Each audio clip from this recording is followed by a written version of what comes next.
This is the Danger Close podcast, Beyond the Books with me, Jack Carr.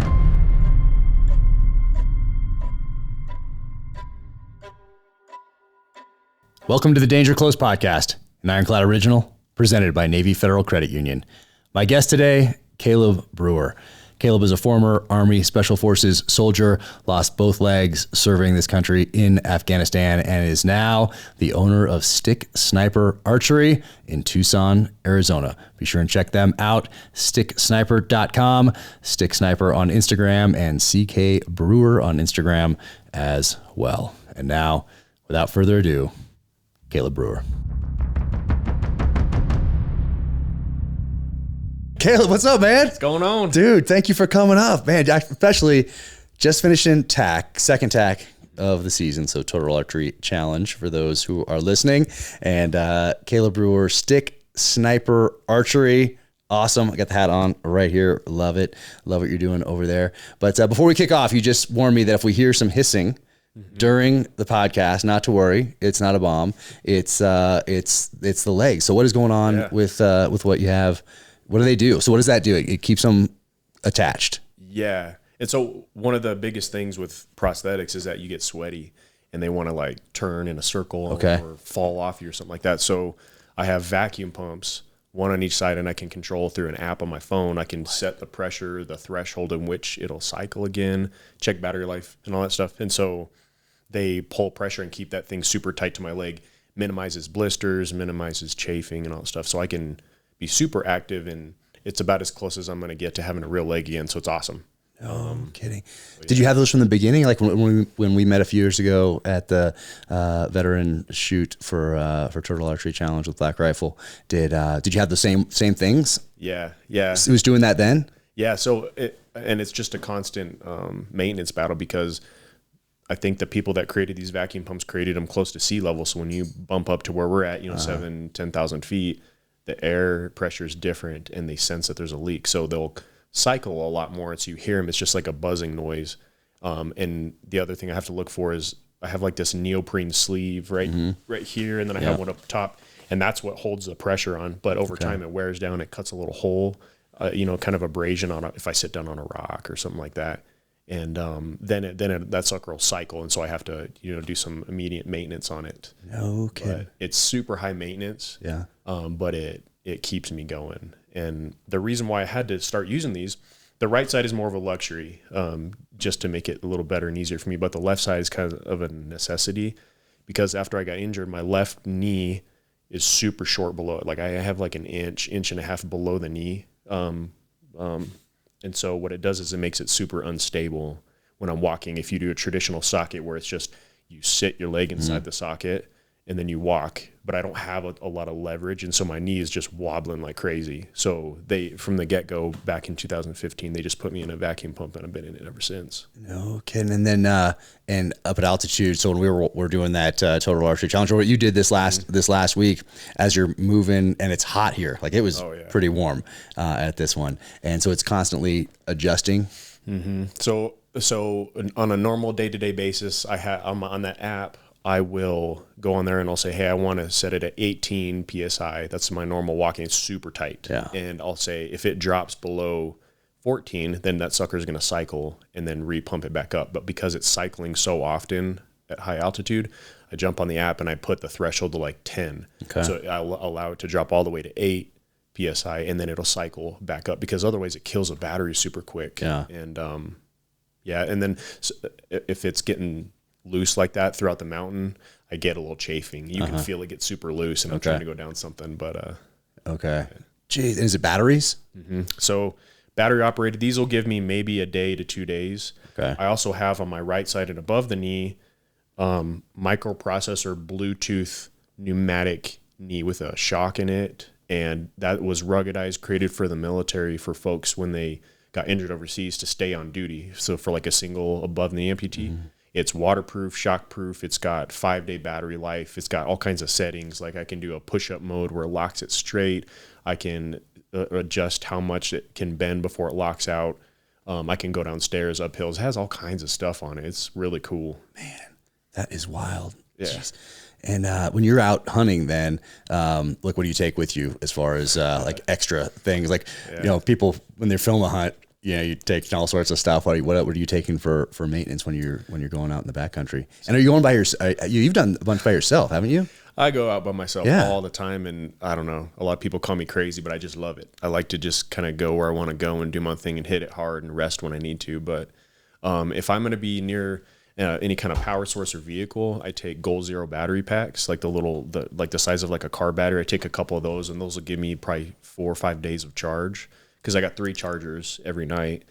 If I'm going to be out in an extended period of time, like a spike camp, which 2 years ago I went to the Selway in Idaho to do an elk hunt. I remember that. We weren't in the Selway itself. We were just south in the Frank Church. And so we did a spike camp 5 miles in.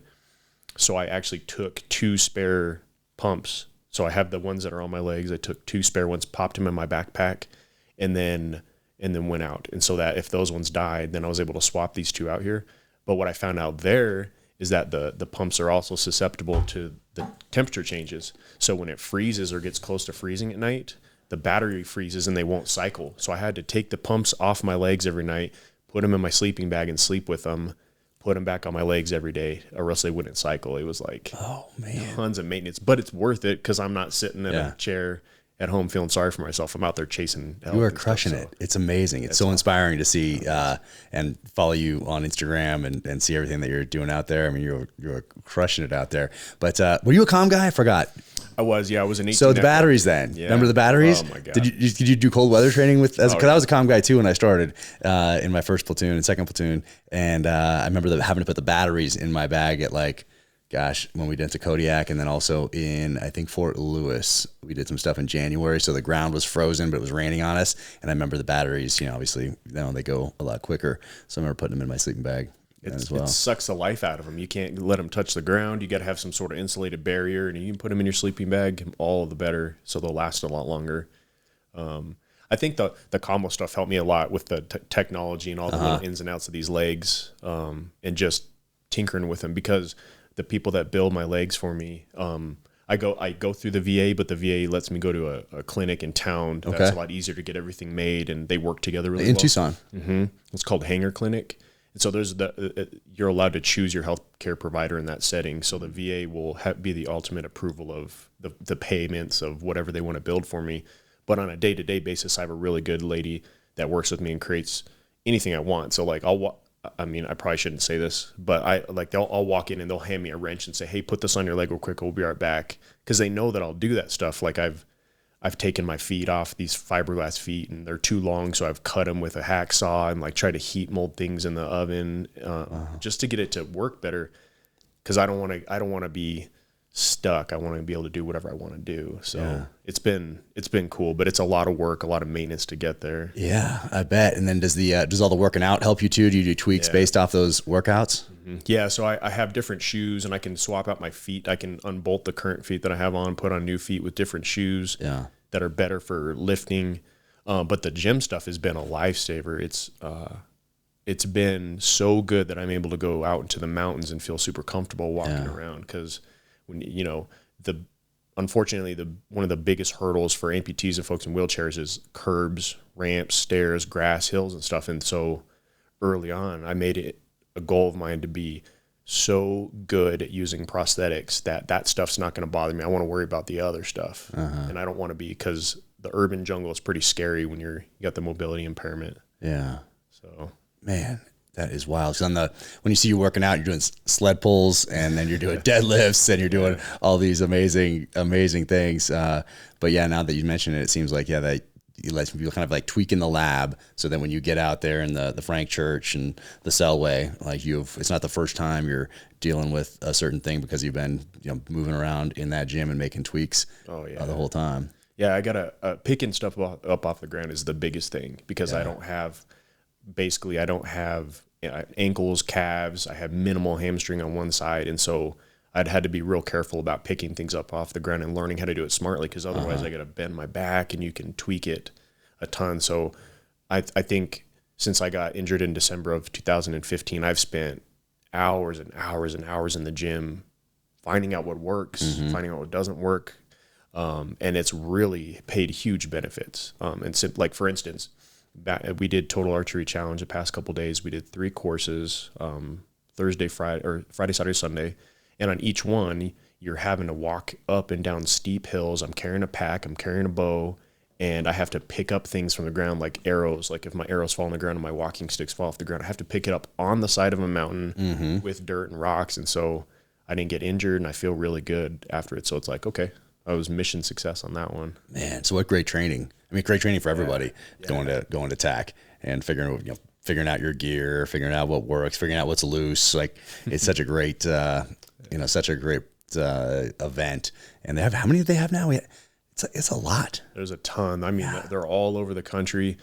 And like you said, I feel like Total Archery Challenge is a proving ground for archery. And it's also like the Kamchatka archery where everybody comes, it has a great time. Yeah. The community is awesome, and you get to test your gear in the most harsh conditions you can imagine. Like the first one when we met in the Snow Basin years ago, I had never done a Total Archery Challenge, and I signed up for the John Dudley knock-on course. Nice. We rode the ski lift in July all the way top the mountain, and it was snowing up there a little bit because it was so high, you're at 9,000 feet.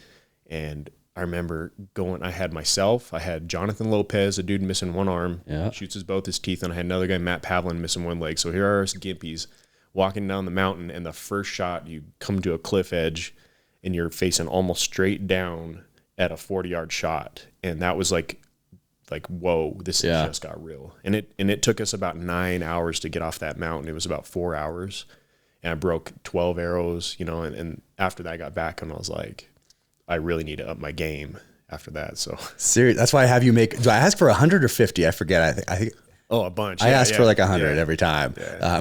Do I ask for the most? Yeah. Good. Well, it makes sense though, because otherwise you're going to have to, everybody I'm going to call you back and be like, hey, I need another 20. I need another 50. I'm like, every single one of these bows right here that you built for me, 100, like right out of the gate. Because I know, especially with TAC, that you're going to lose some arrows. You're going to lose a bunch. And then unfortunately, it's not like the arrows are generally interchangeable, because the way we built these ones is each arrow has a certain weight, a certain front and center. And then so it shoots, it's basically programmed for the bow. So a bow that shoots a certain poundage needs a certain flexibility of the arrow, the spine, and then the length and everything. So each bow has its own stuff that can't really be interchanged. So this last TAC that you were just at here in Snow Basin, maybe we shouldn't talk about it, but we will. So there were some I guess people who weren't fond of archers on the hill. And I remember that from a few years ago here when we did it at Snowbird, I think it was. You could just tell that people, mountain biking through or running through, they were not pleased, even though there are signs everywhere that said, archers on course, be careful. It's, we've rented the hill for the day or whatever, this 3-day event. Even with those warnings, and there's, there are plenty of trails around that area. So it almost seems like, and I might be wrong, but instead of just going to another beautiful trail on the other side of the road, they ran right through on purpose, it seems, to prove a point. And a lot of them, they did not look very nice, unfortunately. It wasn't like, hey, can I come through? Which everyone stops and will let you come through, of course. But it seems like when I saw that, I was like, oh man, why can't everybody just be a little nicer, a little kinder to one another? And so I think it happened again here at this one. And there's some graffiti. There was some. So what happened on this time? What'd you see? Yeah, this is the first time that they've done Solitude in Brighton, and it was it was their biggest event. 2 different lifts, 2 different resorts, and tons of people. It was just an awesome event. The venue there was one of my favorites that I've shot so far. And they started getting information that people were getting lost in some of these courses and then coming up like behind targets as people were shooting. And we actually saw it on Friday where we were at a target about to shoot, and all of a sudden here come 3 people walking straight to our target from the back in our line of fire. And we had to yell at them, and they were shooters. They were carrying a bow, and we had to yell at them, tell them to get out of the way. They didn't know where they were going, but they were following the tape. And what happens is each course is marked with either pink or orange little flagging tape so that we were going on the trail. And I guess some people didn't like what was going on, so people were going out with their own pink tape or orange tape and creating their own trails and mismarking current trails and leading people behind targets and putting them in harm's way. And then on Sunday, I think it was either Saturday or Sunday, somebody went to the very top to a big granite face at the top of one of the ski lifts and tagged Total Archery Challenge on the granite with spray paint so that it looked like Total Archery Challenge was doing all these things. I'm assuming they don't want them back in the area, but I mean, these guys had to get trail cameras out and get the sheriff's department out to start investigating what was going on, because it could lead to somebody getting killed, getting shot with an arrow. Yeah, that does not seem very nice to whoever is doing that. I mean, it's like if there was let's say there was a marathon out there, a trail run marathon or half marathon out there, a 3-day festival for runners or mountain bikers. It'd be like archers going in there, setting up targets during that time where it's clearly not appropriate, and shooting across a course with a bunch of runners going through on a race day. Like that's obviously never going to happen because it's not appropriate. And for those people to go out and put, like, you could get somebody killed changing those trails up. And then obviously the spray paint stuff is just ridiculous. It's wild. Yeah. It's wild. I couldn't imagine somebody do it, like being that angry enough to go, like, you know, deface some beautiful part of this resort just to get Total Archery Challenge out of there. I mean, it seems a little excessive to me. A little much. Yeah. A little much. And would they feel bad if somebody got shot and killed? Some kid gets shot and killed because they changed the course up just because they don't want archers out there for 3 days out of the year. That's crazy. Yeah, that's too bad. Well, hopefully there's trail cameras. You never know when you're gonna be on trail cam. There's been a few times that I've heard about of people going in to destroy like a hunter's cabin or something like that. And on trail cam, guess what? Smile. You're on candid camera.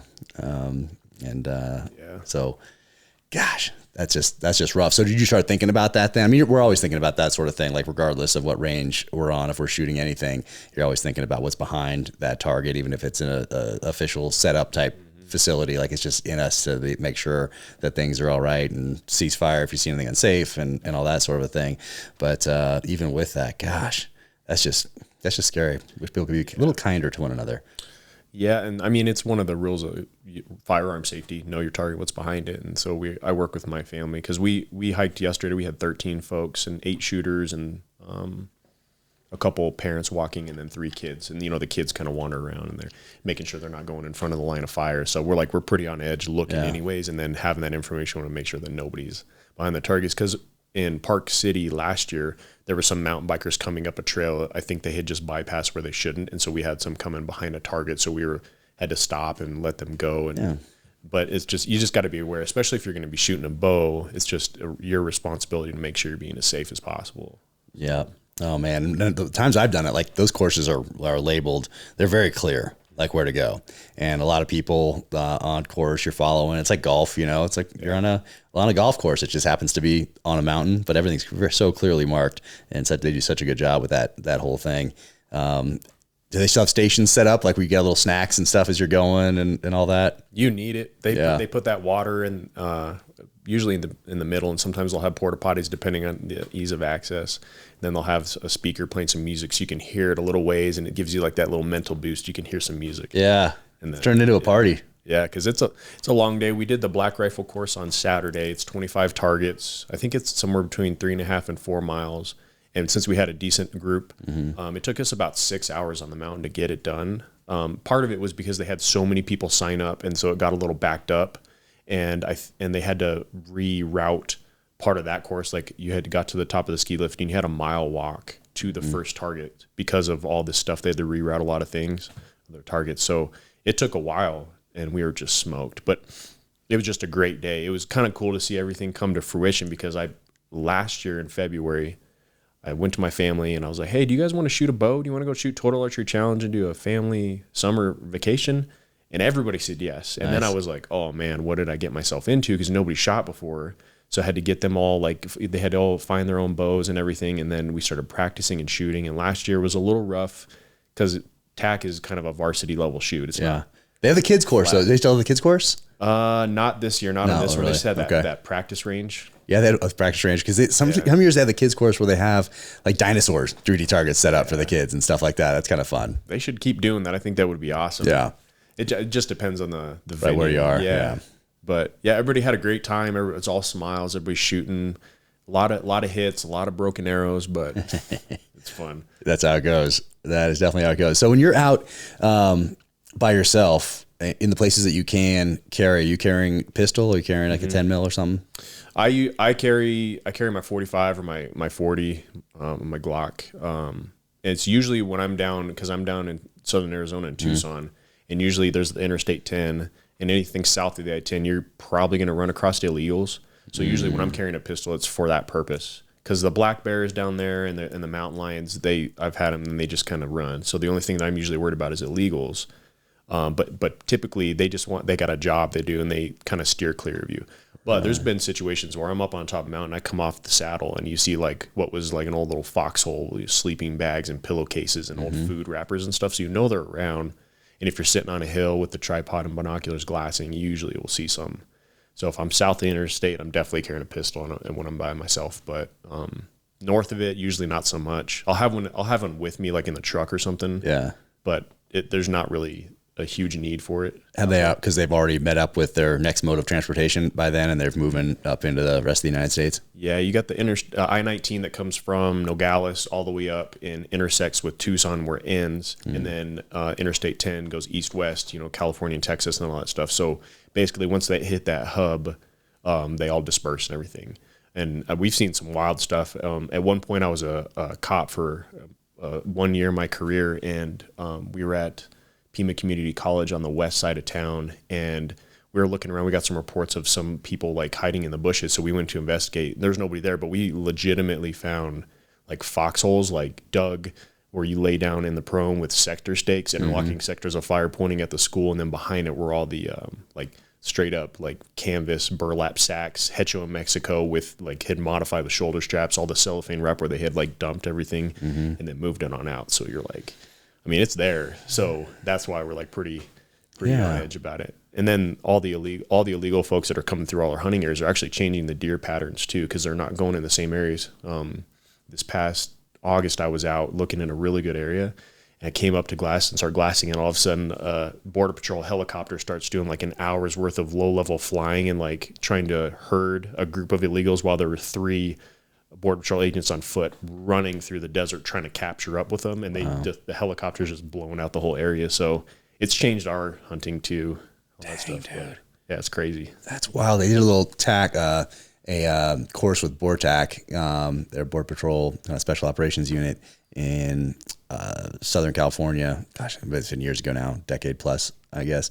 But they took us out there and showed us just those same type of things, those little sleeping areas and the socks that are on their feet that then get discarded and that sort of a thing. And it was really interesting to see all that and see how where they move, where they remain over day and then move at night or whatever they're doing. Then to get up and meet with vehicles and then zip off to wherever they're going, which could be up to Chicago, Washington State, wherever they're going to go from there. But it's a serious operation. Yeah, it's crazy. We actually, with those little socks, they're called them sneaky feet. We actually pick them up and you can use them because we make our own down there for sneaking in on the deer. So you see them on the ground, they're good. We grab them and, and use them. Yeah, because you just get some carpet and straps. And once you get in close enough to a deer, you put them on your feet and you walk through because there's tons of cactus and some guys will just go with their socks. Oh, and then you get cactus and needles all over your butt. So it's kind of funny. We pick those up whenever you see them. Oh man, that is wild. And but there was a guy that got killed by a bear recently down in Arizona. Yes, which is super uncommon, and it hasn't happened from what I understand within the past 30 years in the area. But he was up in Prescott, Arizona, and from what I understand, he bought a piece of property. He was looking to build a house, and I don't know if he was in the stages of building the house or if he had an RV and was just hanging out. But black bear came and attacked him. I think he killed him at that point or killed him shortly after and drug him into the woods and started eating him. And then the neighbors came, from what I understand, and then killed the bear. And then when the officials came to investigate, they took the bear and, did the autopsy. There's no rabies. There's no nothing. Like there's none of the typical symptoms or indicators that this bear is a man killer. So what they think is that maybe the bear had a den somewhere close by. And since the dude just bought the property, maybe the bear was trying to protect its den. But I don't understand why it was eating it. Because at that point, there's tons of food sources already because Arizona's spring is early. It's mild. The grass is already coming up. There's already food for the bear. So it was super odd that happened. Everybody's talking about that one.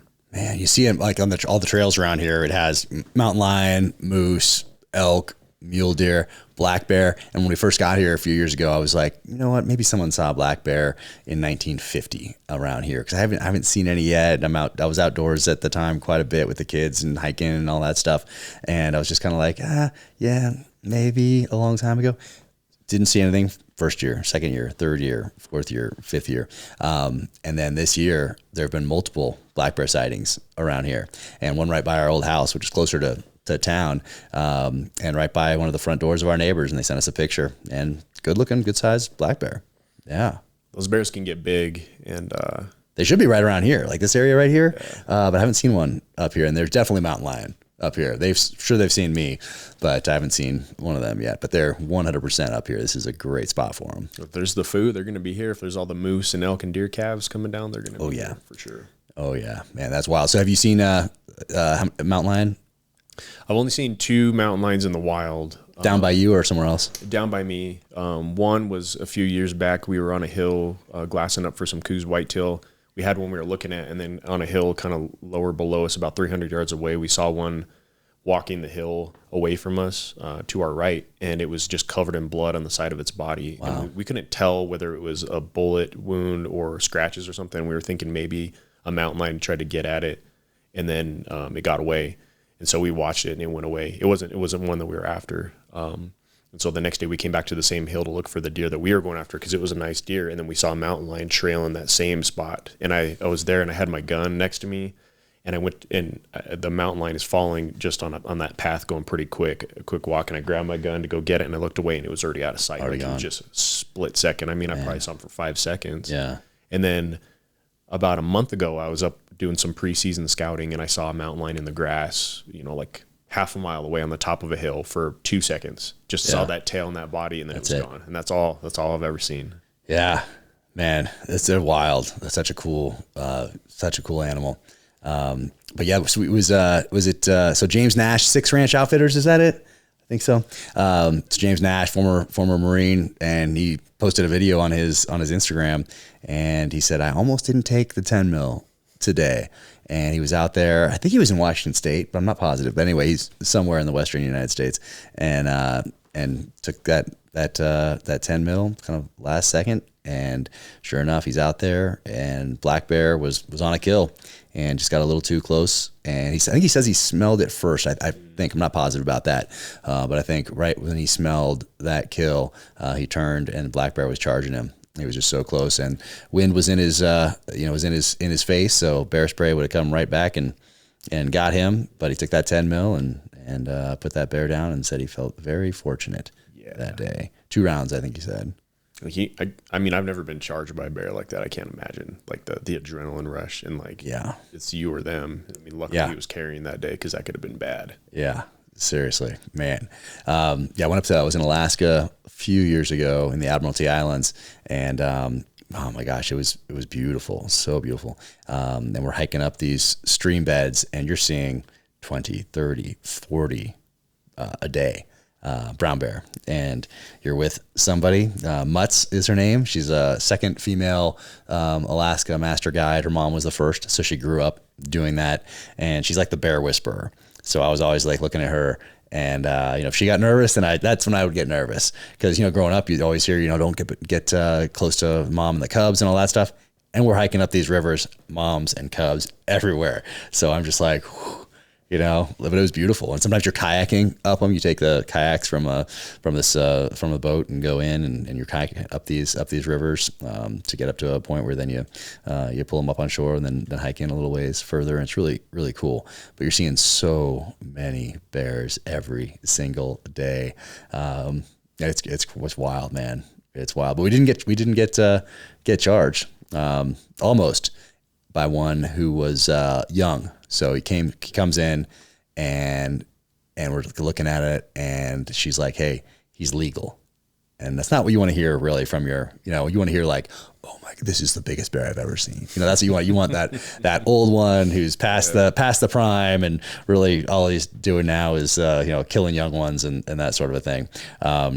But he either smelled us or saw us or something, and he got curious.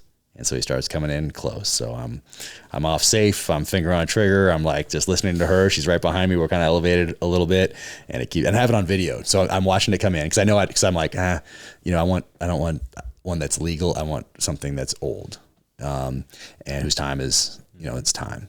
And but he got curious, and so he's coming, and I'm filming, and I'm like, oh, I'm going to be the idiot that is filming when this thing starts eating me, and I'm going to drop it and it's going to be there. And so I thought I turned it off, but I dropped it in my lap. So it goes from this bear moving in to still being able to hear. And so it's coming in. She's yelling at it to get out of there. Hey bear, hey bear. And it gets pretty close, enough to make me nervous, but this isn't what I do every day. It's what she does every day. And it makes a move like that. Like it all happened so fast, and she's like, shoot, no. Like she said, shoot, no. Like that fast because he went forward, but she could tell that the body was moving this way. So it was forward, and then it went off like that. But it was pretty dang close. Like that wall right there. Like that's how close it was that wall. You got some good trigger control then. It was good. Yeah.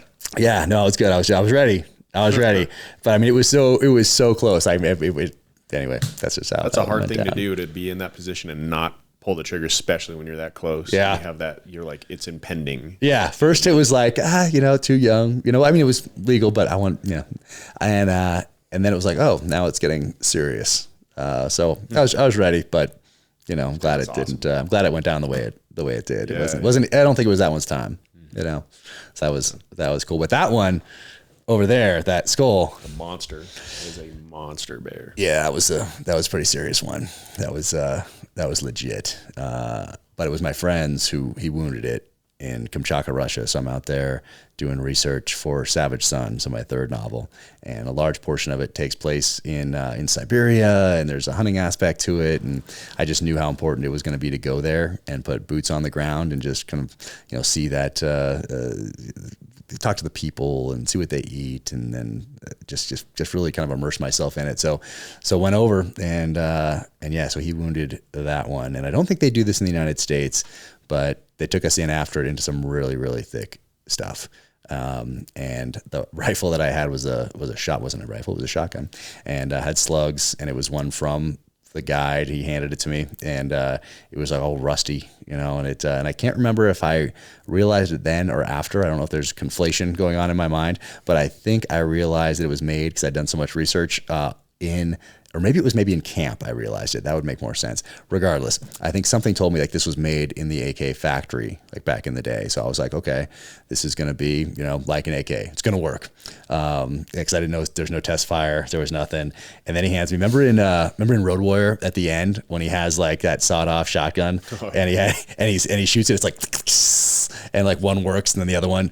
So he hands me these. And it was in the bottom of the boat, so there's like water in the bottom of the boat and all that stuff. And he hands me a couple, two rounds, and they're slugs. And so I put them in, and I saw he had some more. So I was like, there was a language barrier, but I was like, hey, give me a couple more there. And I'd done so much training on the double rifle for Africa a little while before that, so I felt like good with the operation and reloads and that sort of a thing. So I felt good about it.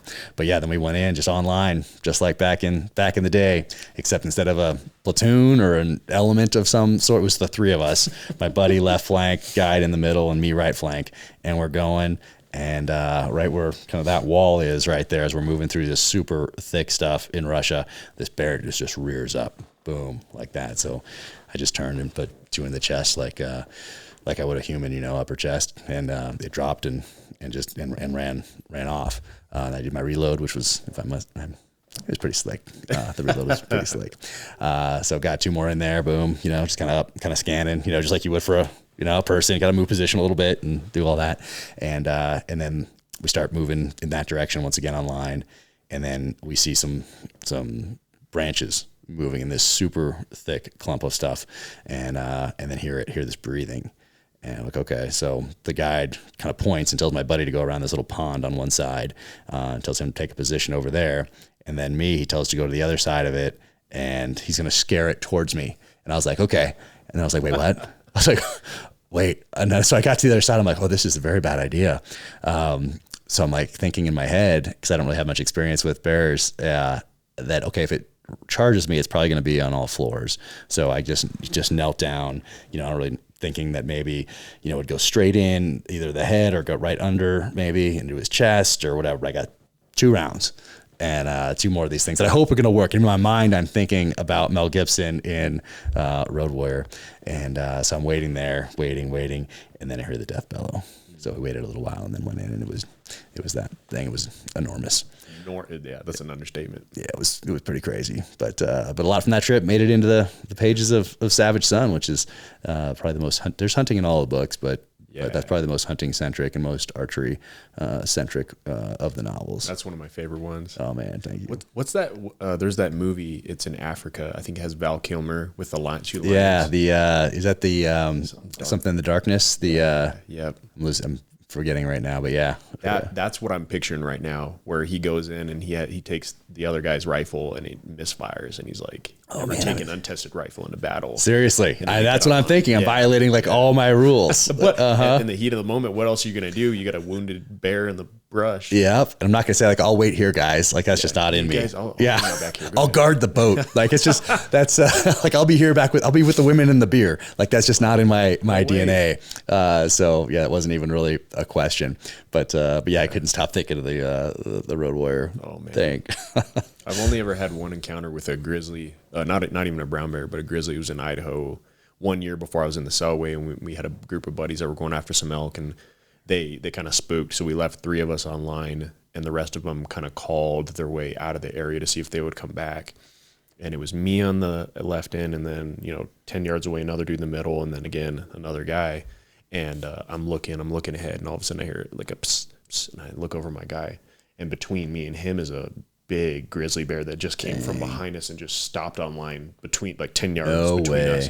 And I'm like reaching for my bear spray, and I'm like, no, I need to get my gun. And then it kind of just looks left, looks right, and kind of says, yeah. He gave us that look like, you're not going to touch me, and then just kind of sauntered off in the woods in the direction of the elk. And then we're like, all right, we're out of here, man. That was good. That's wild. Yeah, that's close. And then you can smell them. You can smell that musk on them. That is really close. Yeah, that was the only time I've ever had a close encounter. Dang. What surprised me about Russia was that I expected it to be more Wild West, and I think it was back in the day when they opened it up in the, let's say, early to mid 90s, let's say, for the first guys not the first guys, but people who came in kind of after right at the end of the Cold War. And so I bet it was more Wild West back then. But in this case, I was surprised at just how much it was like the United States as far, hey, there were certain tags, certain quotas, wildlife management. It was all controlled and just like the United States. And I didn't really expect that. I thought it would be more like, hey, let me add a few more or whatever. I thought that might be the case, but no, it was not. And I wanted to test that out. I wanted to find out what was going on over there. And it was legit. You had a certain amount of tag. They do the wildlife management. They know how many of those bears have to come out of there in order to keep things moving, because it's part of the economy, and all the rest. And we were in the way, and we were far, the helicopter ride into where we were was long, and you're old MI type thing, and it was crazy going in those old Russian helos, or Soviet helos I should say, from back in the day. And you're just going, then you stop and you go refuel at a place that just has a hut and some fuel, and then bam, off you go again. So you're hopscotching, and you're going deep. But what's really point of this is that very controlled, very official, just like here in the United States as far as wildlife management. But when the bear came back, that I think is the skull. I'm pretty sure, because I'll show you the pictures, because it was huge. It was absolutely enormous. But the one that came back that's at my buddy's place here in Park City, my friend that was with me, that's not the same bear. I think the actual bear might be at some oligarch's Dachau on the Black Sea. I'm guessing. I want that. Exactly. I think something like that happened. But I mean, it was tagged, and it was like, you know, it was the whole thing. Like, it was very official how everything was done once you got them in the salt, once you got back to the camp. But yeah, so that part did surprise me with all that official kind of management and all that, to have the wrong bear end up at my buddy's place. Because when you do international wildlife stuff, like that's regulated. Mm-hmm. So to get the wrong one, I mean, I think a little sleight of hand may have happened with some Russian oligarchs, I think. Kind of like when back in the day you hear of guys going to Iran, and then you hear of somebody getting like a sheep bigger than, you know, the prince or whatever. And nobody, no, exactly. It's not happening. So I think maybe something along those lines happened, but you know, so what's on the books for this fall? I got a couple things in the works. I had an antelope hunt in New Mexico in August, but I'm going to be spending a lot more time at the shop. I'm actually, so right as it stands right now, I've been doing a lot of the work at home, doing the books and the accounting. And oh, you're doing all that? I do it all myself because I wanted to learn. Because I have no business experience before this. Yeah. But I feel like, you know, the stuff that we did in the military, you get good at planning and managing programs and stuff like that. So I wanted to learn myself. So I just started learning how to do all the books, the accounting, paying the bills, a lot of the ordering, working with our vendors and all that stuff. But recently my manager, he had an awesome job opportunity at a manufacturer, which is a good move for him. And I'm super happy for him. So I'm going to step in starting in August 1st. I'm going to be running the shop full time going forward. Are you looking for people then? I will be. Yeah. I'm going to start posting up a job posting where we're pretty high volume archery shop down in Tucson, and I'm going to be looking for the right person to fit that bill. Has a lot of retail and archery experience, because the guy that left or is going to leave, he's got 23 years of experience working with the manufacturer. He's got a lot, so it'll be big shoes to fill. Yeah. But I'm excited for the future. We got a lot of growth coming up in the next couple of years. But so I canceled my antelope hunt in August just because I didn't want to step away right away after that. And so September, I'm going to be taking out a buddy of mine in Arizona to near Flagstaff for a bull elk archery hunt. Nice. So that'll be cool. I'm hoping to get him one. And then after that, we do all the over-the-counter archery stuff in Arizona. And it's probably a curse right now, but I am obsessed with shooting coos, whitetail deer with my bow. And they live in the hardest areas. I'm walking on 2 prosthetic feet, and it's a bow. So it's like, it's difficult, man. Yeah, I don't think you can make it much more difficult. No, I don't know why. Yeah. I don't know why, but... man, that is wild. Well, talking about Stick Sniper Archery, because because we talked about it in the back of that truck. In Total Archery Challenge, rainy day, overcast day, and that was awesome. Snow Basin, and we're in the back of that truck, and I'm asking you what your plans are, and all that sort of thing. And you mentioned, archery, and you mentioned how much you love it, and how much you love bow hunting, and all the rest of it. So how did it come about that you ended up with Stick Sniper Archery? It's kind of a cool story. How things come together and how things are almost kind of meant to be in life. Because when going back to the moment in which I got injured in 2015, I got blown up on my 31st birthday in Afghanistan. And from that moment, it's almost like everything has been... Your 35th? Yeah, 31st birthday. 31st birthday. Yeah, I did not realize that it was your 31st birthday. It was great. Yeah, we did it was a 2 period of darkness mission, and we infilled at night, and then I got hit early in the early hours of the morning on my birthday. Didn't even know it. And then, so now my birthday is also my live day, so it's got dual meaning. So it's like really cool. Like I cheated death. I came into the world on one day, and then I cheated death, 31 years later. No So it was way. super cool. Dang. But from the moment I got injured, everything has been really good, aside from the hard work, but I've been really blessed, and a lot of things have almost been laid like dominoes, like in a certain path to lead me to just here or to whatever's next. And so I hunted a little bit. I'd never hunted until 2019 when a good friend of mine, he took me on a hunt in New Mexico for barber sheep. Okay. With a rifle, got a barber sheep, and it was like, why have I never done this in my life? Okay. It kind of fills a portion of the void after you leave military service, because you have to plan, you have to train, you have to do it, and there's no instant gratification. You either do it or you don't, and then you're left with the feeling of, if you don't do it, I want to do it again, or if you do it, you're like, yes, I'm going to do it again. Wow.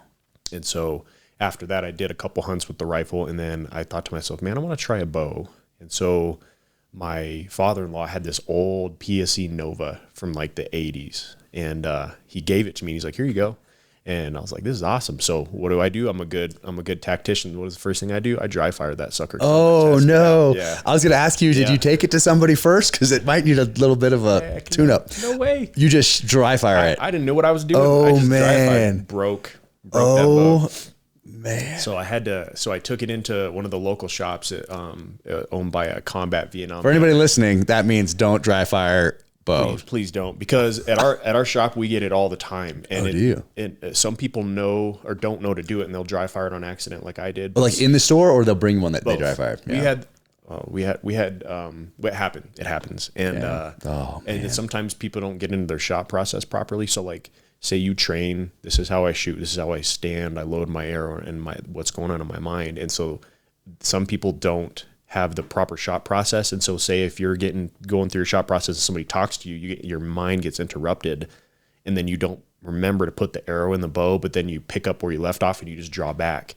And I saw it happen twice on the mountain this past weekend. No way. But we were like, don't shoot. We're like, you have to be real calm, because if you yell at somebody, they were like, oh, and they tink. Yeah. So two times people drew back without an arrow, and we were able to kind of talk them down and get them to draw. Whoa. Happens all the time, unfortunately. But you can get it fixed. Usually what happens is either your string breaks, your cams bend or break, and your limbs get cracked. So that sounds like a major malfunction. Catastrophic. All that kinetic energy that builds up in the bow when you draw back, it doesn't go out the arrow, so it stays in the bow. So that happened to this bow, and the string got all messed up, cams got all messed up, and so I was like, crap, I didn't know. And so I was like, I'm a man, I'm going to draw this bow back and just see what happens. But so I took it into that shop to get it fixed, and they fixed it up. And then so this shop in Tucson, Robinson's Archery, and they fixed it. And then, I started shooting, and I was like, this is amazing. And I'm shooting, and that bow, this old PSE Nova, I'm shooting in my backyard. I don't know what I'm doing. Does it even have a release? Like, what is there even that one had fingers. So I'm shooting fingers with a bow that probably should have had a release. And so I don't know what I'm doing. I'm jumping online. I'm watching all the John Dudley videos I can, all the knock-on stuff, because he runs people through teaching them everything there is to know about archery. Oh yeah, he was up here yesterday. Been a lifesaver. I know. I can't wait to listen to that one. And I'm watching all those videos, and then I get a call from the same shop, Robinson's Archery, the old man, and he says, "Hey, there's a lady here who wants to donate a bow. Her father's in hospice, and they want to donate it to a wounded warrior. And you literally just came into the shop, so we want to give it to you." So I was like, no way. So I go back to the shop, and they had an old Browning bow with a tackle box full of gear, and it was a better bow than I was shooting. So I start shooting that bow. What year is it from? I think it was like early 2000s. Okay. Yeah, but it had 2 cams, and it was a good bow. So then I'm like, all right, I'm ready to rock and roll. Went out on a summer archery hunt on Coos whitetail deer. I came across one across the wash about 80 yards away. The wind's howling left to right, and I had him staring at me at 80 yards, and I went to go draw back, and I was like, I'm going to miss this thing, or I'm going to injure it, and it's going to be really bad. And I was like, I can't take this shot, because I didn't feel good enough with the bow and with myself. So I watched this giant whitetail run away, and I was like, I need to get better. So then I went and bought myself a Matthews on Facebook, and I shot, and I was like, this is amazing. And like, I started getting into it. So then I convinced my wife to let me buy a little bit of archery equipment. So like a bench, a press, a You started going deep. Went deep. That's what I do. And so then I Googled how to build bowstrings, because I need a new string. So I built myself a string jig. Wow. Bought all the equipment, and I started building strings for myself and friends. And I was like, man, this is awesome. Maybe I could do it for friends and family. So I got like basically a full shop's worth of equipment in my garage. And I'm thinking to myself, man, I could do a little bit of low key business out of here. But our HOA stuff says no businesses in the neighborhood, which is pretty standard because we have a gate. And so I reached out to neighbors, and I said, hey, I realize this is the case, but what if I pay for any damages? I can maintain the gate, maintain the road, all this stuff. And they weren't super happy about that. Coming back, we talked about it. So I was like, all right, cool. I'm not gonna do this. I don't want to ruin the neighborhood.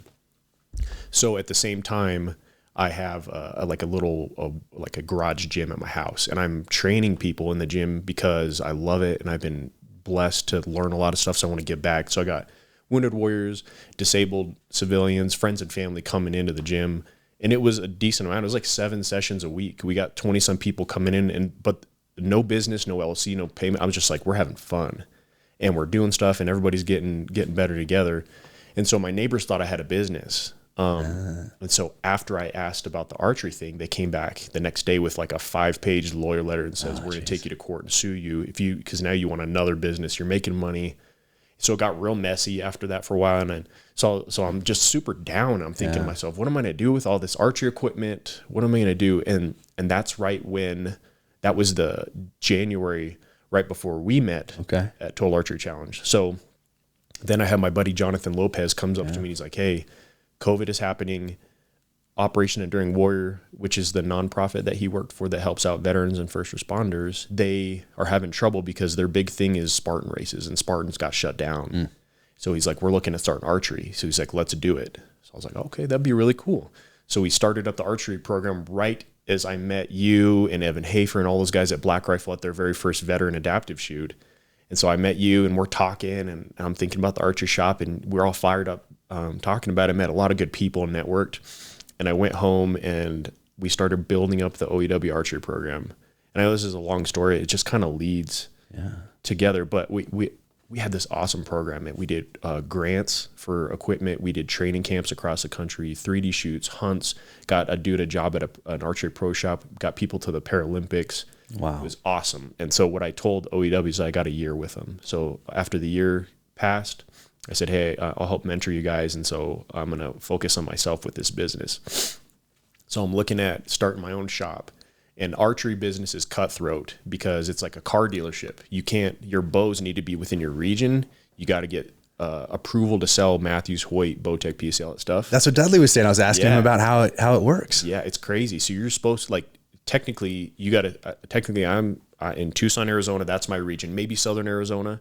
That's my region because with the big box stores, Amazon and, Cabela's and Walmart, if they get a hold of all these bows, then it'll kill the archery pro shop. So what they do is they give us the ability to purchase specific bows that nobody else can have so that we can maintain them and sell them to people. Because like, it's not just like you buy a gun and you install your own scope yourself. There's so much that goes into a bow. You could get hurt. Oh yeah. That's why I have you do all of these. It's a lot. It's a lot. So we have all kinds of equipment and a lot of good training. So, I was going to start from the ground. I was like, I'm going to get whatever brand I can. I'm going to scratch my way from the ground. And then I come to find out that the biggest shop in Tucson, the owner, he's looking to retire and he's looking to sell.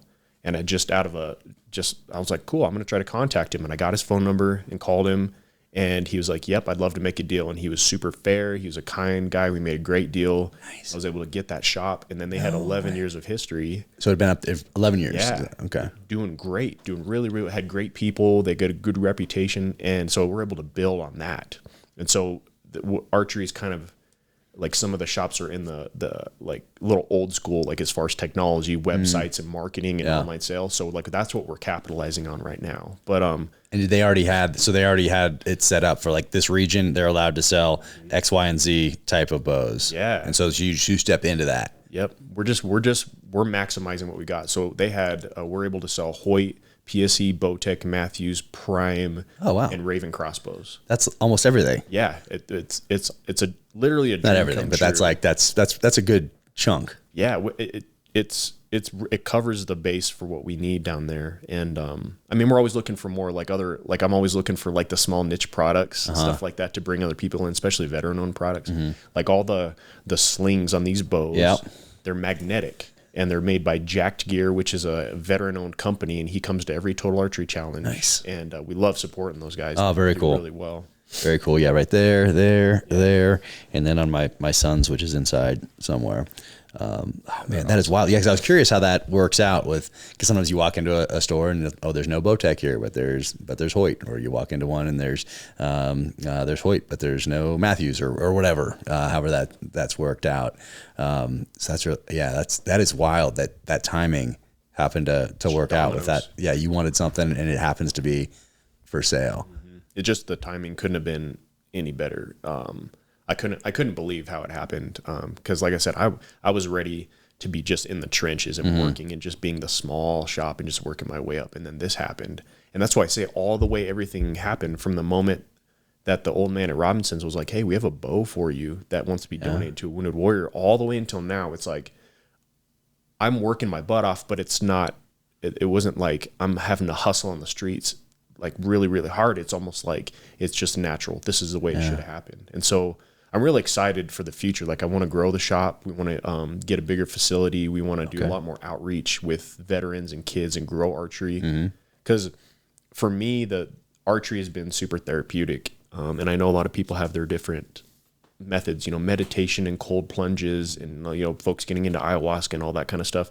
For me, archery is all of that. Yeah. And when I go out and if I'm having a bad day, I will literally go out there and shoot 5 or 6 arrows. And when I'm at full draw, you can only think of the arrow, nothing in your mind. I cannot think of the pain, the wobbling in my legs, bad day, nothing. You think of that arrow. And then as soon as you release it, it's like a release of that stress and you hear it hit. It's like a positive feedback loop. And so it's been powerful in my life. And so I love giving back and showing people how awesome it is.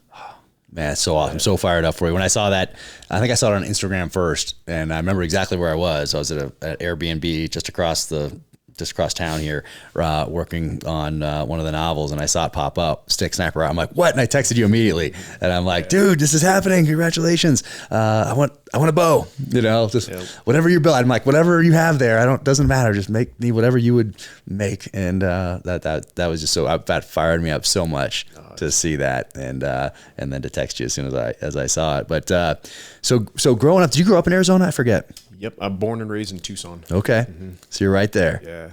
Yeah, we live. Me and my wife and kids live right where I met my wife, a mile down the road. They're all going to the same schools. Families down there, and it's hot right now. It's about 112, but we love it down there. But it's a dry heat. Yeah, we hibernate during the summer. So, man, that is wild.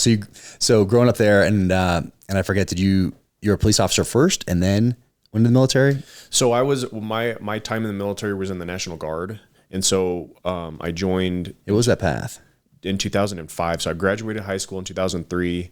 My current wife, girlfriend at that time, went to the University of Arizona for mechanical engineering, and I was like, "Yep, that's what I want to do." Just because I wanted to follow her and impress her, and I got into there, and the first semester is calculus and physics and chemistry and engineering, and I was like, I am not disciplined enough for this. So I ended up dropping out, working at a restaurant for a couple years, and then I was like, I need to do something with my life. I need something better. And I was looking at the military, and I was like, I'm going to join as 11 Bravo infantry in active duty military. And so I had a good buddy of mine who was counterintelligence in the reserves, and he was working to get his degree at the same time and then going to go active duty. And he talked to me about that, and I was like, that's amazing. So I want to do that. So then I joined, and I was going to be counterintelligence, but I got kind of shanghaied by the recruiter, and I ended up joining as an analyst because they didn't have any slots supposedly for counterintelligence.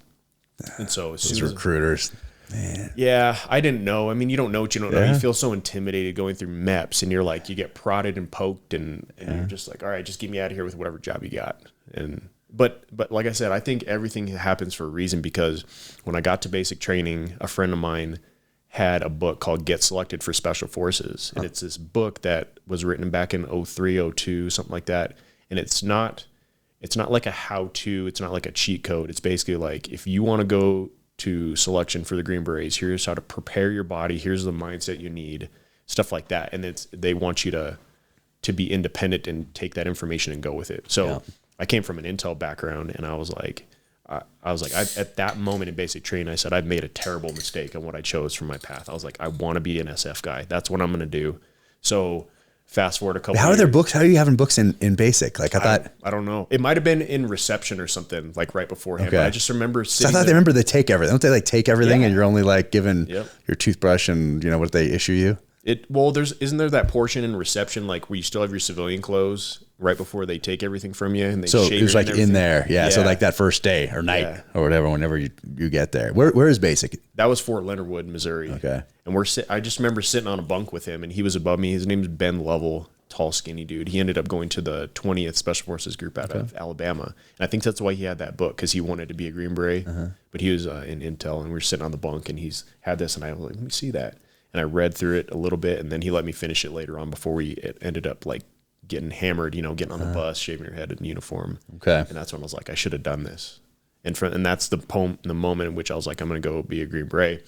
but then you set a goal and life happens and it gets in the way. And I came back from basic training and I started working back at the restaurant again, not really knowing what I was going to do with my life, because you're doing drills and all that stuff. And so it was just basic, and then don't you do any follow-on training? Yeah. So it was about, I can't remember how long. It was like 4 or 5 months total, because we went to AIT, like your secondary Advanced school infantry training in Fort Huachuca. So I wasn't even that far from Tucson. It's about 45 minutes. And that was Intel school. And that was kind of fun. You know, you learn the Intel process and all that. And then after that, so then you finish AIT and you have to report to your unit, which was in Phoenix. It was at the Barnes Reserve Center. And you do like a couple weeks there, and then you go back and then you say, okay, we'll see you guys next month for drill.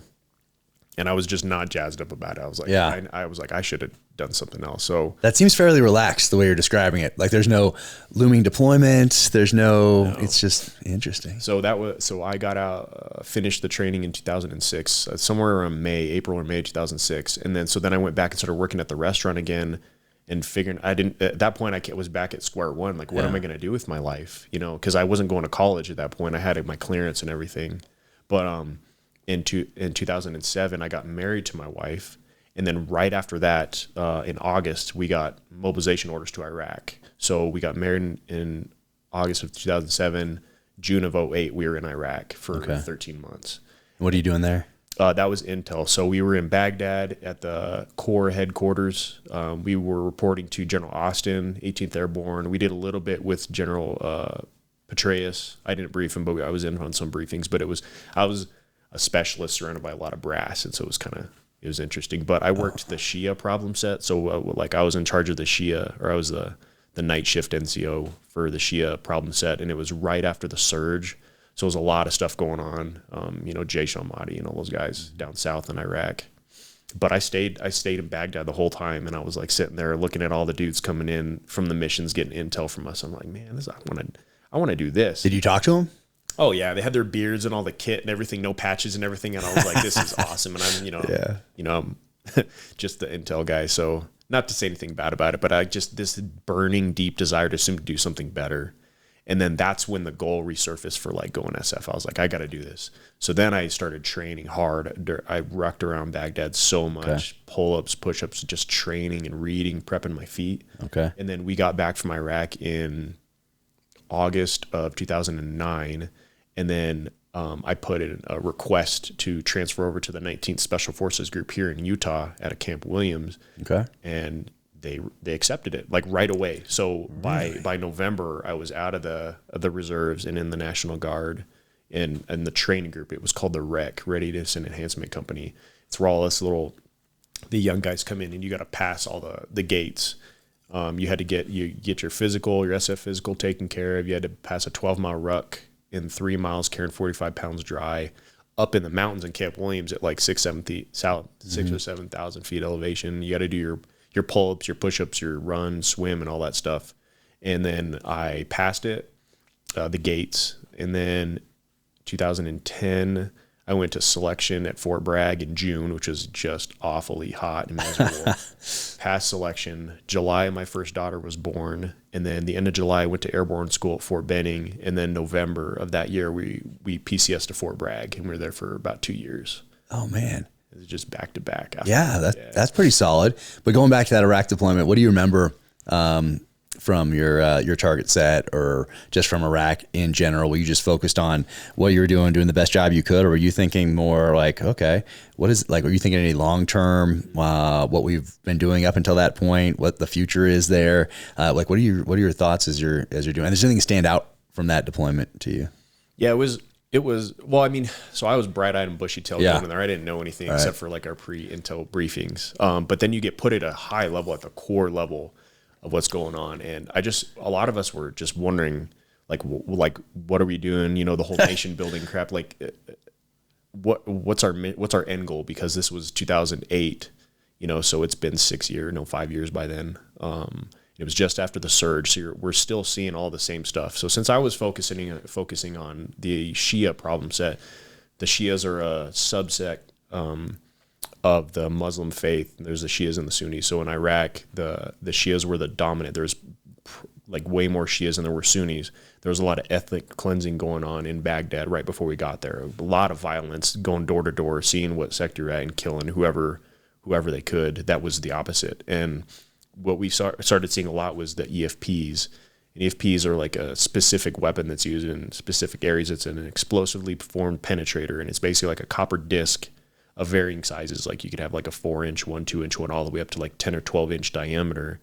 And these copper discs are pressed very precisely and then made into like a cone and then put in like a cylinder with explosives behind them. And as soon as that explosives goes off, the brass or copper melts and it forms like this big slug, and that sucker would penetrate all of our armor, and they were devastating. And they were pretty precise. They could be set on like infrared sensors and be on like an array of like, 10, 12, 2-inch discs.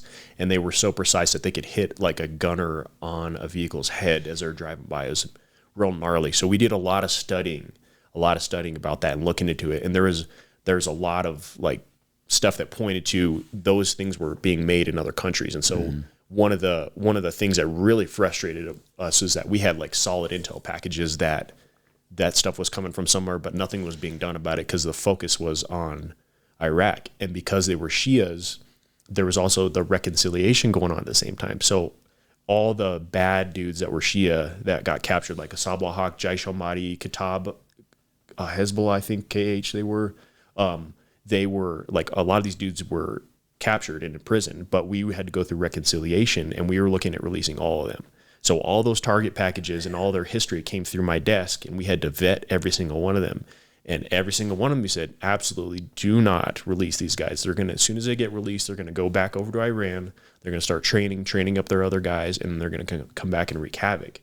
Well, because of the strategic goals, they released them all, and they went back over to Iran. They trained, they got better, they came back, and they did a bunch of stuff.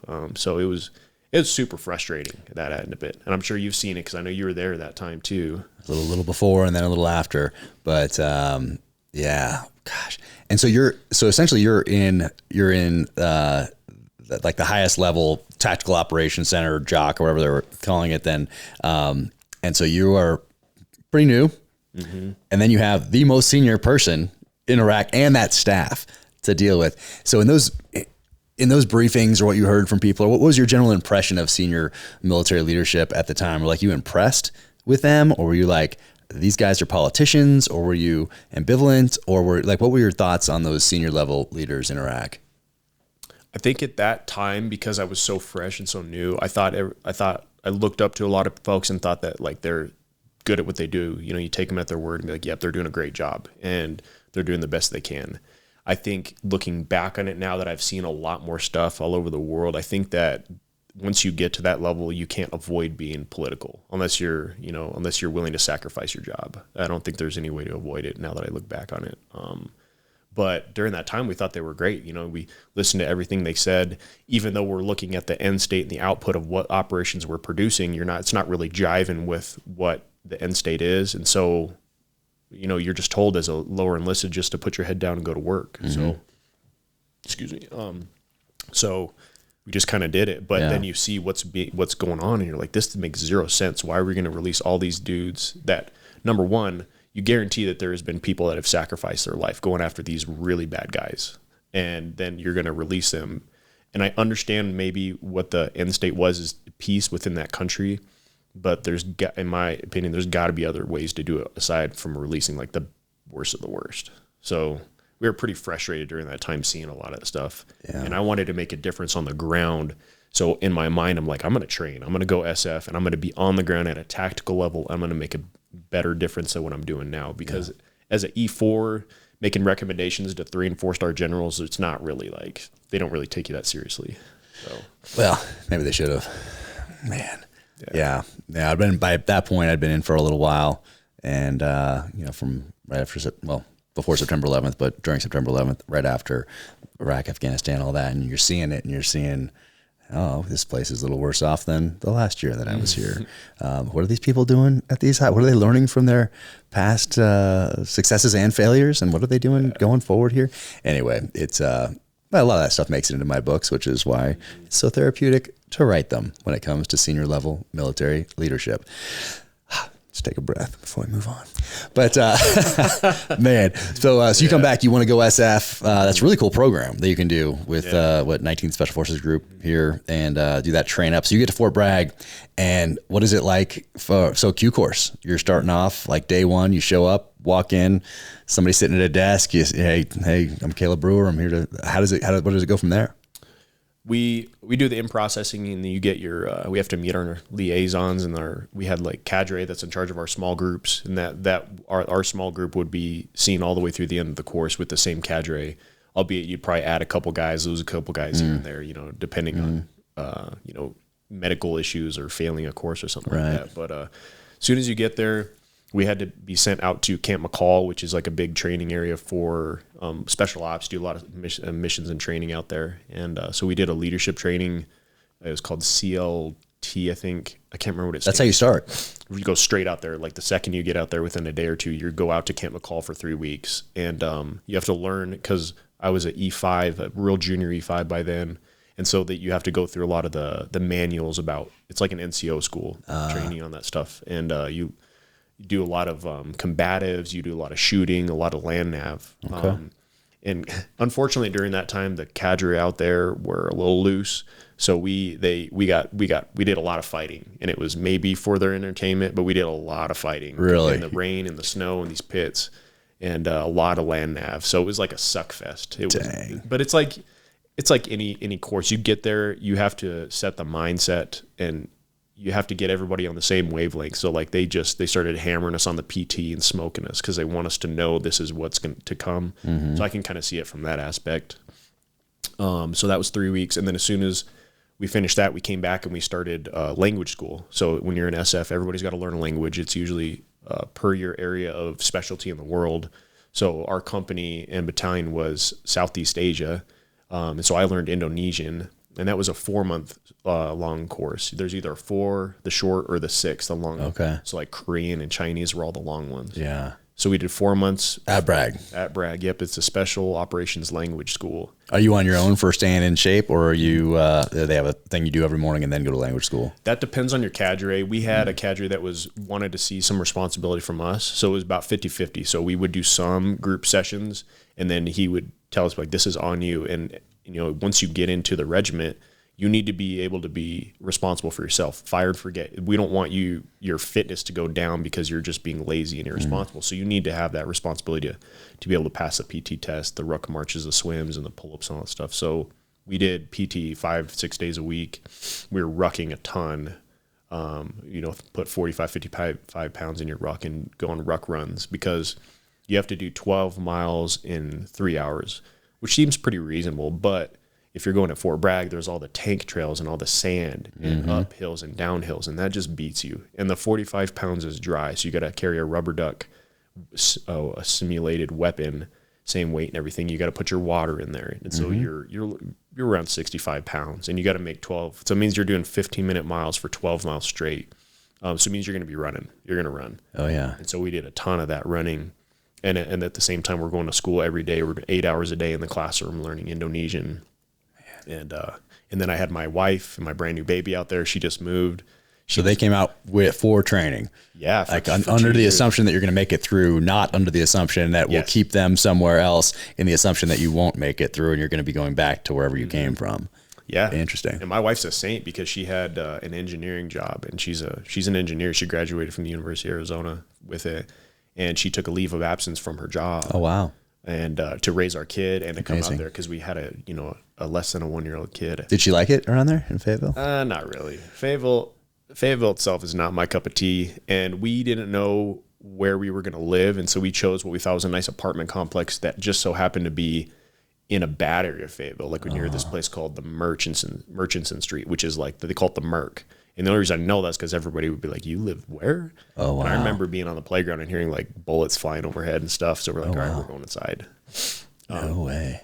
So yeah, Fayetteville itself is not that great. It's like any typical military base town where it's pretty bad as far as the violence goes. But how was the that ruck? What did you said? 12 miles, 13 miles? 12 miles, yeah. 3 hours. I think we must have instituted it because you guys did. Because the time I got to SEAL tactical training, they changed the name to SEAL qualification training, and they instituted that because we used to have that kind of graduate level after buds, and every team had their own. And then when I got there, I was the second class to go through where all the teams went through the same thing on each coast. So the East Coast would have theirs, West Coast would have ours, all the teams together kind of for standard operating procedures. You're all going through the same thing now rather than each team having, what they did.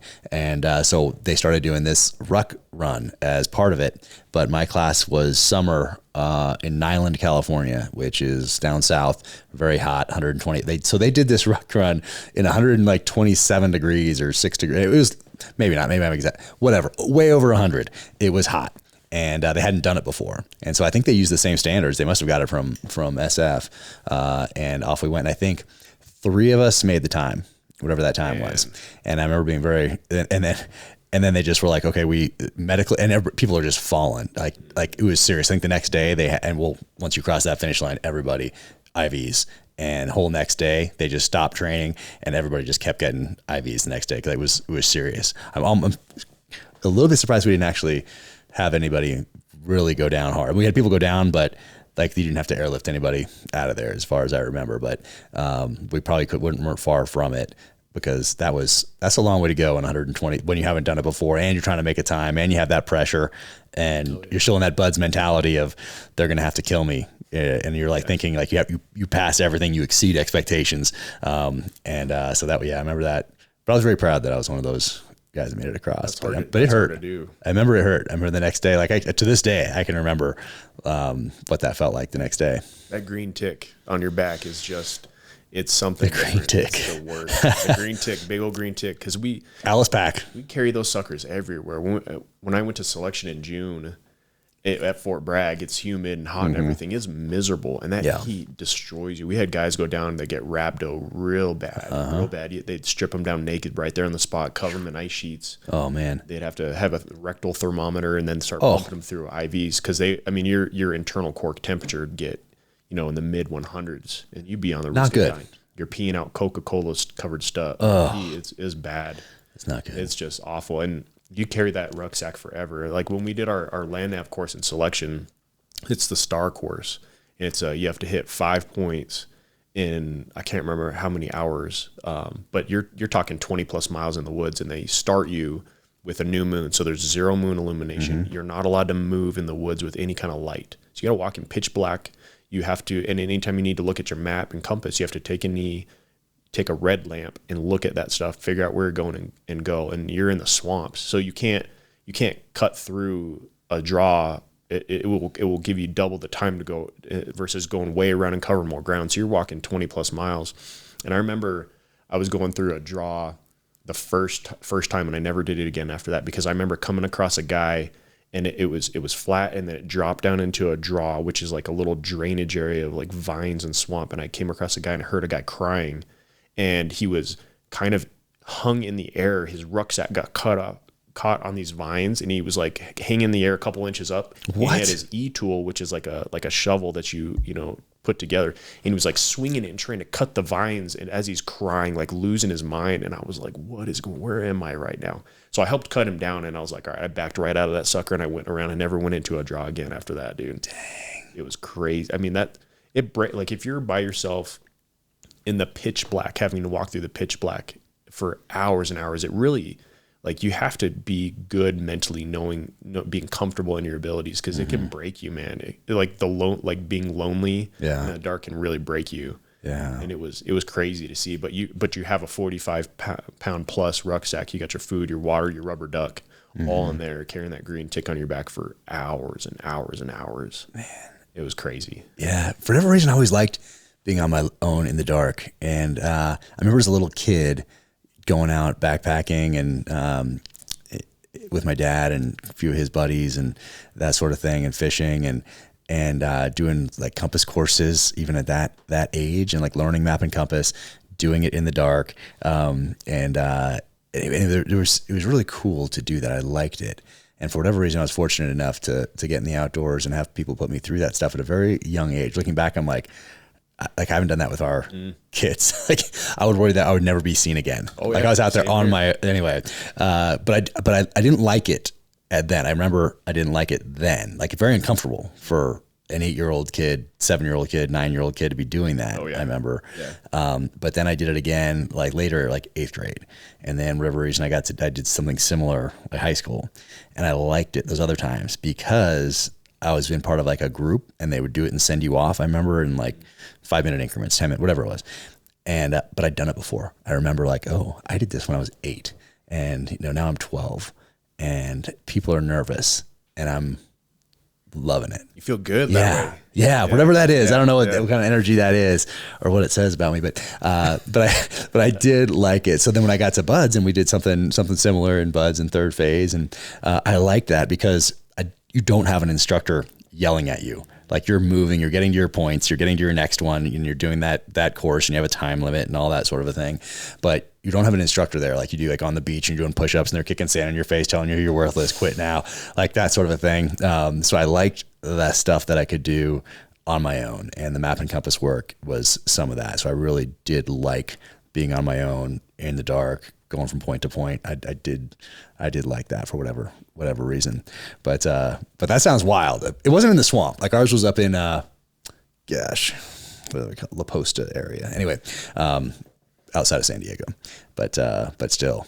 It's the same as what you went through. They just look for the not a swamp though. It wasn't a swamp. They call this the armpit of North Carolina. They just look for like a nasty area, no moon. They want to see what you can do. Yeah. And I like being alone like that, being in that kind of environment. And I was pretty new to it. I had grown up like tons of outdoor stuff, hiking and camping and stuff. Yeah. But I'd never done land nav like that before. Yeah. So it was super tough. But I found out later that I really enjoyed it, and now it translates into when I'm out hunting. Yeah, I love it. I don't mind staying till last light and walking, a mile or two, whatever it is, back to my truck in the dark. Mm-hmm. I love it. Yeah, and it's been really therapeutic for me.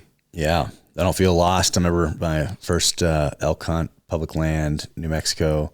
And then just going back to those skills, but not just the military skills, the stuff before that, and the stuff from when I was a little kid, and just feeling comfortable being out. And you have to take care of your elk if you get it at last light, like I did, muzzleloader hunt, and then got to take care of it, get it off the ground, do all that stuff, and then eventually make your way back to camp. But I had the paper map, had my compass, and then have multiple compasses, like one on my watch, one like that I used to wear for the, I don't know if you wore one as a communicator, doing JTAC type stuff, but Garmin? Was it the Garmin one that was like on a little wrist Velcro strap? Fortrex or E-Trex? No, just the actual compass, like not a, Yep. The, whatever that, I forget who makes that now. It's anyway, but, maybe it is a Sunto anyway, but, just having that and having the actual ones, and then also having my little Fortrex also to back it up, the small one, and then having the larger one if I need to pull that out, that's like color and all that. But I like that map and compass, and just having that compass, taking those bearings, and bam, going to that next ridge, and then taking the next bearing, or going to the next tree, and then taking the next bearing from there. Boom, boom, boom. You're talking about stuff that's like just second nature to you right now, but which is awesome. But a lot of folks don't think about that, like having backups. Yeah. Like one is none and two is one. Yeah. Having a backup for something, and that's like when you're planning an operation, you got to have that pace plan. And there's been so many times with my prosthetics or my gear, I got to have backups. Mm-hmm. And that really has been helpful for me, and that's why I like being outdoors and hunting, because it fills that void. You got to plan that mission, and you go do it, and all the stuff that translates over from the military service. That's why I've seen so many veterans get into hunting and archery, mm-hmm. and shooting rifles, because it helps. Yeah. Like, you don't sit there and just reminisce about the old days. It's like, no, man, I'm going to use what I learned, and I'm going to be good at something else. Yeah, exactly. That foundation, and you're building on that foundation going forward, doing something that's meaningful to you and helps you develop as a person, and hopefully pass on to the next generation. Navy Federal Credit Union. I've been a member of Navy Federal Credit Union since 1996 and have only had incredible experiences. Getting a new car is exciting, and you deserve a hassle-free buying experience. You can get a decision in seconds and enjoy great rates. With everything you need in one place, Navy Federal's Car Buying Center is your one-stop shop for researching, financing, buying, protecting, and enjoying your next car. You could search for new and used cars, access vehicle history reports, enjoy discounts on auto insurance, and more. And you can make the most of your time on the road wherever you go with our flagship credit card. Whether you're taking a trip to relax or see somewhere new, you deserve a travel card that does the work for you. The flagship credit card will earn you 3 times points on travel, plus up to $100 in statement credits towards TSA PreCheck or global entry, and a free year of Amazon Prime. With 2 times the points and all purchases outside of travel, the rewards don't have to end when your vacation does. For more on Navy Federal's car buying experience and flagship rewards, visit NavyFederal.org. Open to the armed forces, the DoD, veterans, and their families. Credit and collateral subject to approval. Navy Federal is insured by NCUA. Visa is a registered service mark of Visa used by Navy Federal under license. NavyFederalCreditUnion.org. So Q course, you show up, you go to McCall, you do that leadership course, and then you're into Indonesian for 4 months. Did you ever use Indonesian after that? Twice. Okay. Not in Indonesia. Indonesian and Malaysian are like 90 or 80% similar. And people in the Philippines, some of them speak Malaysian. So when we were in the Philippines training their special action force, like their kind of pseudo SWAT military, some of them spoke Malay. Okay. So we were able to talk a little bit. And then when I was in Thailand, I met an Indonesian Navy SEAL. And so we just kind of shot the shit for a quick couple minutes, and then that was it. That's the only time I ever used it. Gotcha. Hey, tax dollars at work. So 4 months of that, and then bam, now you're back in. What's the next part of the Q course for you? So we go to small unit tactics, SUT, and then that's back to back with SERE school. And so small unit tactics, I can't remember how many weeks it was at that point. It was like 6 or 8 weeks. And then you learn all the tactics of being in the woods and how to operate as a team. A lot of Vietnam style stuff, patrol bases, ambushes, raids and stuff like that. And you're in the woods for quite a while, carrying a heavy pack, just dirty, have to learn to live without a shower for a couple weeks at a time. And then I remember finishing SUT in November, the end of November, and then going straight into SERE school, 2 weeks of SERE level C. And so the first, and that's SF specific SERE, right? Yeah, which is I don't want to say unfortunate, but there were some buddies that went through the course with us that were like Marine, and they had been through the Marines SERE level C. Oh, they came just to the SERE portion? No, they had transitioned to become a Green Beret. Oh, okay. We actually had a lot of Marines that went into like scout snipers and stuff. This is before MARSOC. They wanted to go be a Green Beret, so we had several Marines that had been through the Marine SERE level C. Oh. Still had to go through our version of it. Hey, Still had to get some. Camp Slappy, yeah. It was Camp Slappy.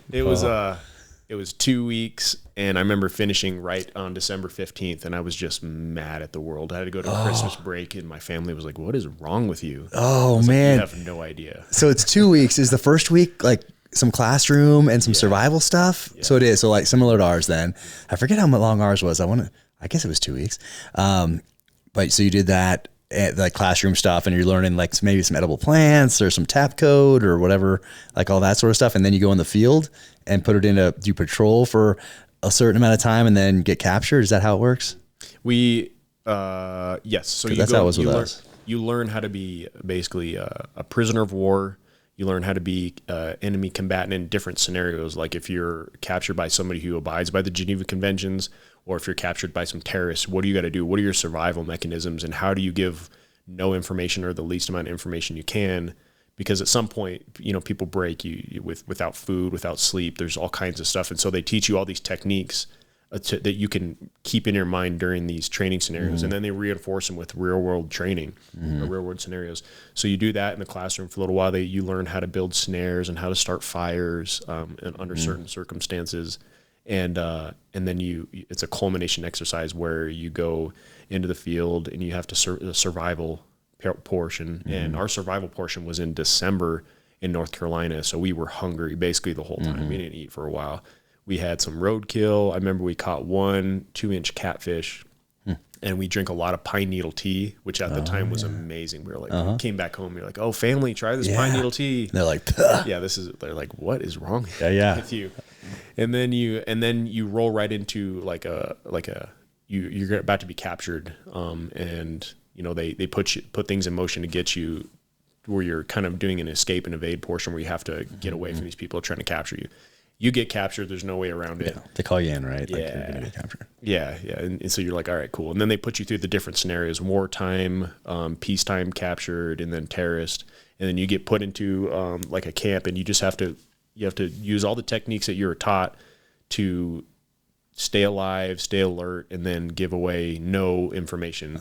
And so it's all, but you're cold, you have minimal clothing, you're not eating any food, and the scenarios were real, like super, super real. And, they're talking that language. They have that accents, like the smells. I remember, like, if you didn't know you weren't in a prison camp, like there was nothing sensory wise that was telling you weren't in one.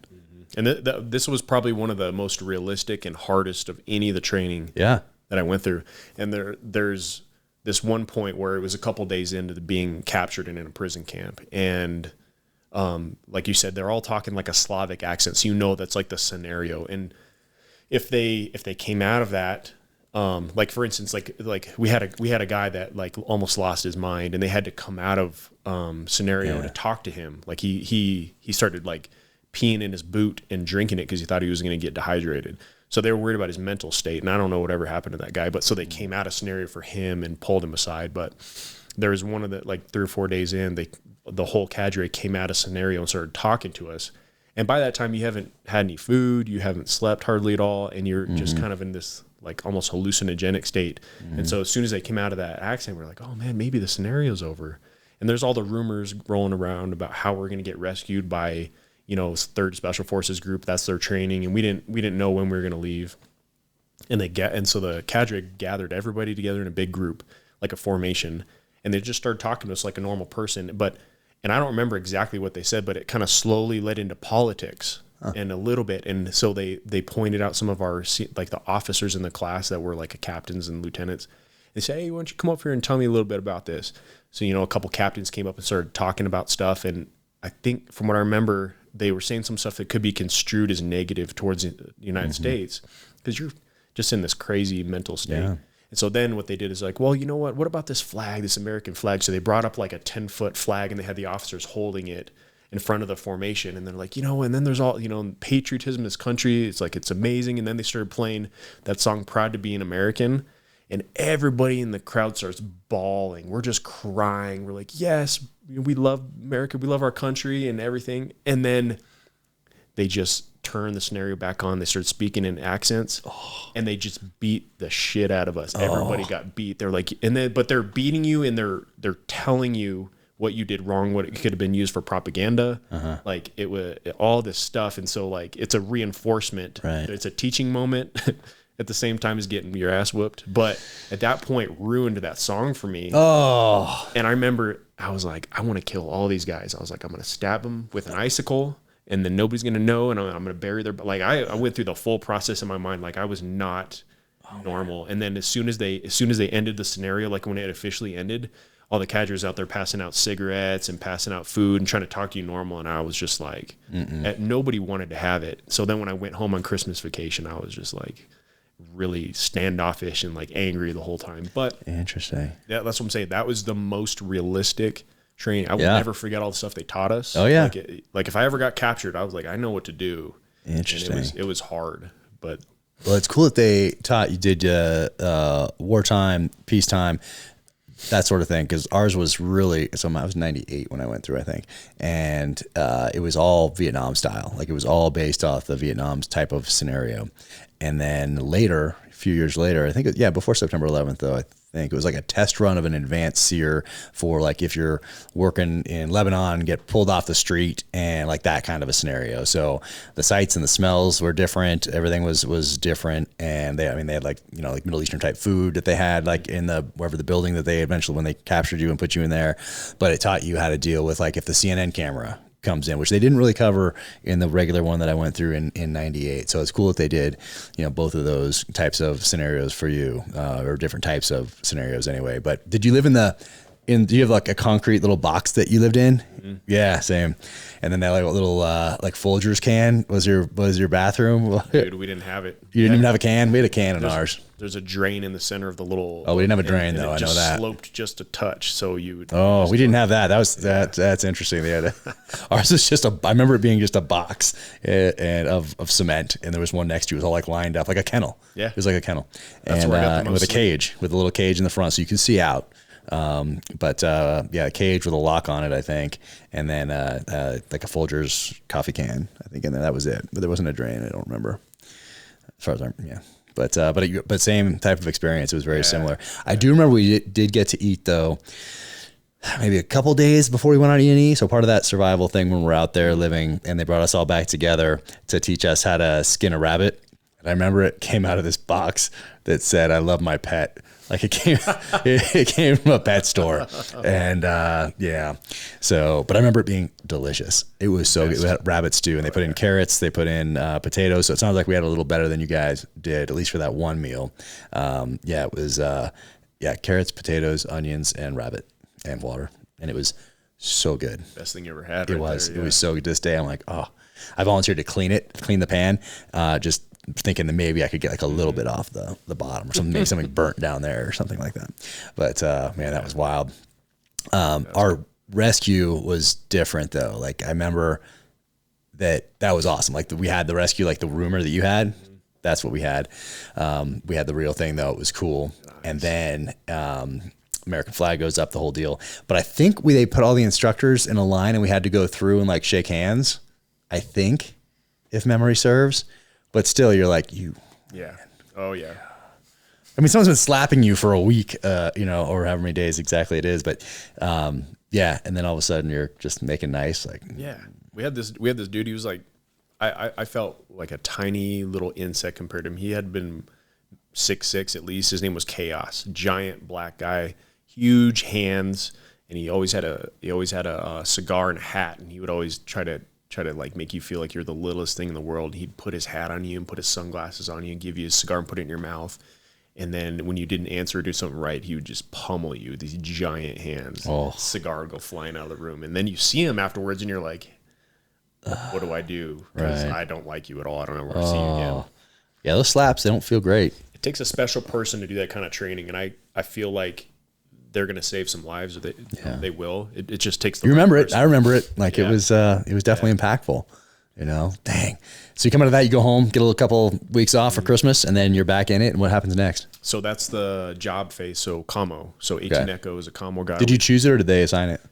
They assigned it to me. I initially was going to be a Charlie, an engineer, but then based on needs of the unit, they said we need echoes. Okay. So I became an echo after that, and you learn radios and batteries and then satellite and antenna theory. And we were the first class that they started doing networking. So we had to learn a little bit about IP addresses and, making VPNs and stuff like that. Oh, cool. Just barely getting into it. And that was the first class that they stopped teaching Morse code too. I was going to ask about that. No Morse code. I had the Morse code. Yeah, they didn't do it, man. We learned all the new stuff. But the radios I learned on, we didn't ever use the radios in group because they were like old stuff from Vietnam style stuff. Like a Prick 77? So, yeah, and the PIS 5. You remember the PIS 5? Oh, yeah, PSC 5. Yeah, that one too. We never used it. We had all the Golfs, the 117s. Yeah, the Golf. Yeah. 117 Golf, yeah. And there was a hotel that came out. Anyway, regardless. Commo talk. Yeah, and when we did a lot of training scenarios for commo stuff later on, I was always angry because you're always carrying the heaviest rucksack because you got all the antennas and the batteries and you try to cross load, but everybody always has an excuse. No, I don't have enough room for that stuff. And you always carry the heavy stuff. And then it evolved into whenever we were out, I'd get woken up in the middle of the night and they'd be like, hey man, my internet's broke. You need to come fix it. So anything with electricity, commo guy, even though it's probably a Charlie engineer thing. That's wild, man. Yeah. And how long was that then? That was 4 months. Okay. 4 months. Yeah. I can't remember how long mine was. I don't think it was 4 months though, but that's pretty serious. It was tough with a lot of the tests. You had to know all the antenna theory, like all the HF and all that stuff. And then you went into the field for the field training exercise called max gain. And everybody's carrying 130-pound rucksacks, and you're doing patrolling and ambushes, and you still got to make all your shots. You got to do high-frequency shots with like these antennas. Oh yeah, just take the length. You have to figure. Oh yeah, God.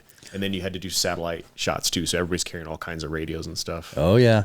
Did you guys do LPI, LPD, low probability interception, low probability detection? Black magic. That's yeah. That was black magic, man. How that stuff worked. Yeah, that was pretty cool doing that sort of thing. I remember that. That was interesting. More so because I just knew what it was, and other people, allowed you to kind of contribute. It was fun. We did a lot of stuff in Asia, just practicing for it. Just do I run a speaker ladder? Do we go into the tree? Do we run a long wire, like a 30-foot wire on the ground? But yeah, the comm stuff. So it's interesting because it also allows you to be in mission planning, really involved in all aspects of mission planning because you have to have the comms are an integral part of all of that. But so you graduate that course, and then you meet back up with the rest of the class. Everybody comes back together for Robin Sage. Nice. Robin Sage is the final culmination exercise in SF where you take everything you've learned and you go out and you put it to use in a simulated environment. So one of the main mission sets that SF does is unconventional warfare, and it's you basically infiltrate into a country and help out the locals to overthrow a hostile government. And so you teach them, you train them, and that's one of the things that we do mostly. We work with partner forces. That's what when we go out and do operations, it's with the partner force. And so we infiltrated. We were going to do an airborne operation, do a static line jump, which would have been awful with hundreds of pounds. Like our rucksacks were about. So do you already go to Benning at this point? I did Benning, but the month after selection. So selection and then Benning and then the Q course. Okay, gotcha. So you already went to 3 weeks of at Benning and got your static line. Yeah. 2 days packed into 3 weeks. Messed up my ankle and all that stuff. It was good. Oh no. But so we were gonna jump. We were gonna do static line jump, but the weather canceled it. So we had to do a helo infill, and then we had a long walk. And I don't even remember how we just walked all night long. And then we linked up with our partner force, which is simulated guerrillas. Yeah, which is really cool because they were the Hmong. Hmong's an indigenous group from Vietnam that helped out our forces, and so a lot of the folks came over to the United States after Vietnam War. So we actually had some Hmong out there cooking for us. That's wild. And playing the guerrillas. Wow, it was awesome. I remember we caught a couple snakes and they cooked them up for us. No way. And it was super cool. So we did raids and ambushes, patrols, and everything, and then trained our guys up. And then after we got we exfilled from the mission, that was it. We graduated, got our Green Berets, and were sent off to the units. Nice. What's that ceremony like when you get that beret? Oh, it's an amazing feeling. It's one of the best feeling. You're just in, they play the Ballad of the Green Beret in there, and everybody's walking in, and then they, read all the names and they talk about all the stuff you're going through. And then you look back, you're like, man, this has been near a 3-year journey to get to this point. Wow. It's a long time, and so many people have dropped off, recycled, and you got less than half the people that originally started with you because the new people come and join your group. And then you get to put that on and you're like, this is amazing. It's such a good feeling. But then you get to the unit and you're like, I don't know nothing. I know absolutely nothing. And you start from scratch, just being a sponge all over again. Man, where'd you go? So where'd you go after that? I came back, PCS'd back home to Tucson, Arizona with my family. My wife started working again. And then I went up here to Camp Williams in Utah. And that's where our unit was based out of. So the 19th Group headquarters, there's 19th Group, 1st Battalion, and Bravo Company all in Camp Williams, which is really cool because the National Guard SF units are in different states. There's Colorado and California and Texas, Washington, all that stuff. But for me, Utah was 12-hour drive, Texas 12-hour drive, California was 12-hour drive. Because we would go there every month. You pay your own way and everything. And But because Utah had group and battalion and company headquarters, stuff could get done a lot quicker versus say you're doing a drill in Texas and nobody's working in Utah, then you have to wait. So it was cool to have it in here. And so I got to the unit. I graduated May of 2012 from the Q course. And then in July, the end of July, we went to the Philippines for a month straight there, and we did train their special action force for a while. And then I got back and did a couple training exercises here in Utah. Were you down south in the Philippines? Yeah, Mindanao. Okay. Down south in Mindanao. So that was a crazy experience too, because the Philippines, who would have ever thought you need to wear body armor and your whole kit and have a weapon and worry about IEDs and firefights in the Philippines? It's crazy. When we were there, the mayor of a city called Davao was Duterte. who ended up being the president of the Philippines, and he was the mayor of Davao City. It was crazy. So Mindanao is the southernmost island in the Philippines, and that's where all the infighting was. And this is pre-ISIS, pre-Black Flag and all that stuff. So there was the Abu Sayyaf group. They were the Muslim extremists. There were a lot of folks in Davao who were all Christian. And then on the east side of the island, there was the New People's Army, which were like communist rebels. So everybody's fighting down there and killing each other like crazy. That's been for a while. It's been going on for a long time. It just doesn't stop. Like when we were down there, our partner first they were training got called up and had to go get into a firefight and take action. So it was pretty. It was going on. And so Davao itself is like this Christian city mostly, and it's managed by Duterte, who's the mayor. And the whole island was a bunch of fighting and violence. But when you came to Davao, where we were based out of on that one, he had like this unspoken rule that you come there, there's no violence or else he'll kill you. He straight up would tell people, I will kill you. I will drop you out of a helicopter. I will disappear you in the middle of the night. You steal rice, you deal drugs, nothing. So they would fight each other outside of Davao. And then when they came into Davao, they were all friends and just hang out. It was like their little haven. It was the weirdest environment to be in where we're training these guys. That's wild, man. That's it's an interesting spot. It's a good experience to go and spend a little time there. So you did that, you came back, and then what's training like back here? It's hard. I'll be honest with you. Being a National Guard Green Beret is real tough. And as soon as I graduated from the course, I was like, I want to be active duty. And my pitch to my wife was that I'm going to go National Guard SF because I will be home more. And then I was going to finagle my way and go active duty later on, because that's what was my goal. That's what I wanted. Yeah. But what I found out is that you have to maintain the same standards as an active duty group, but you're working part-time.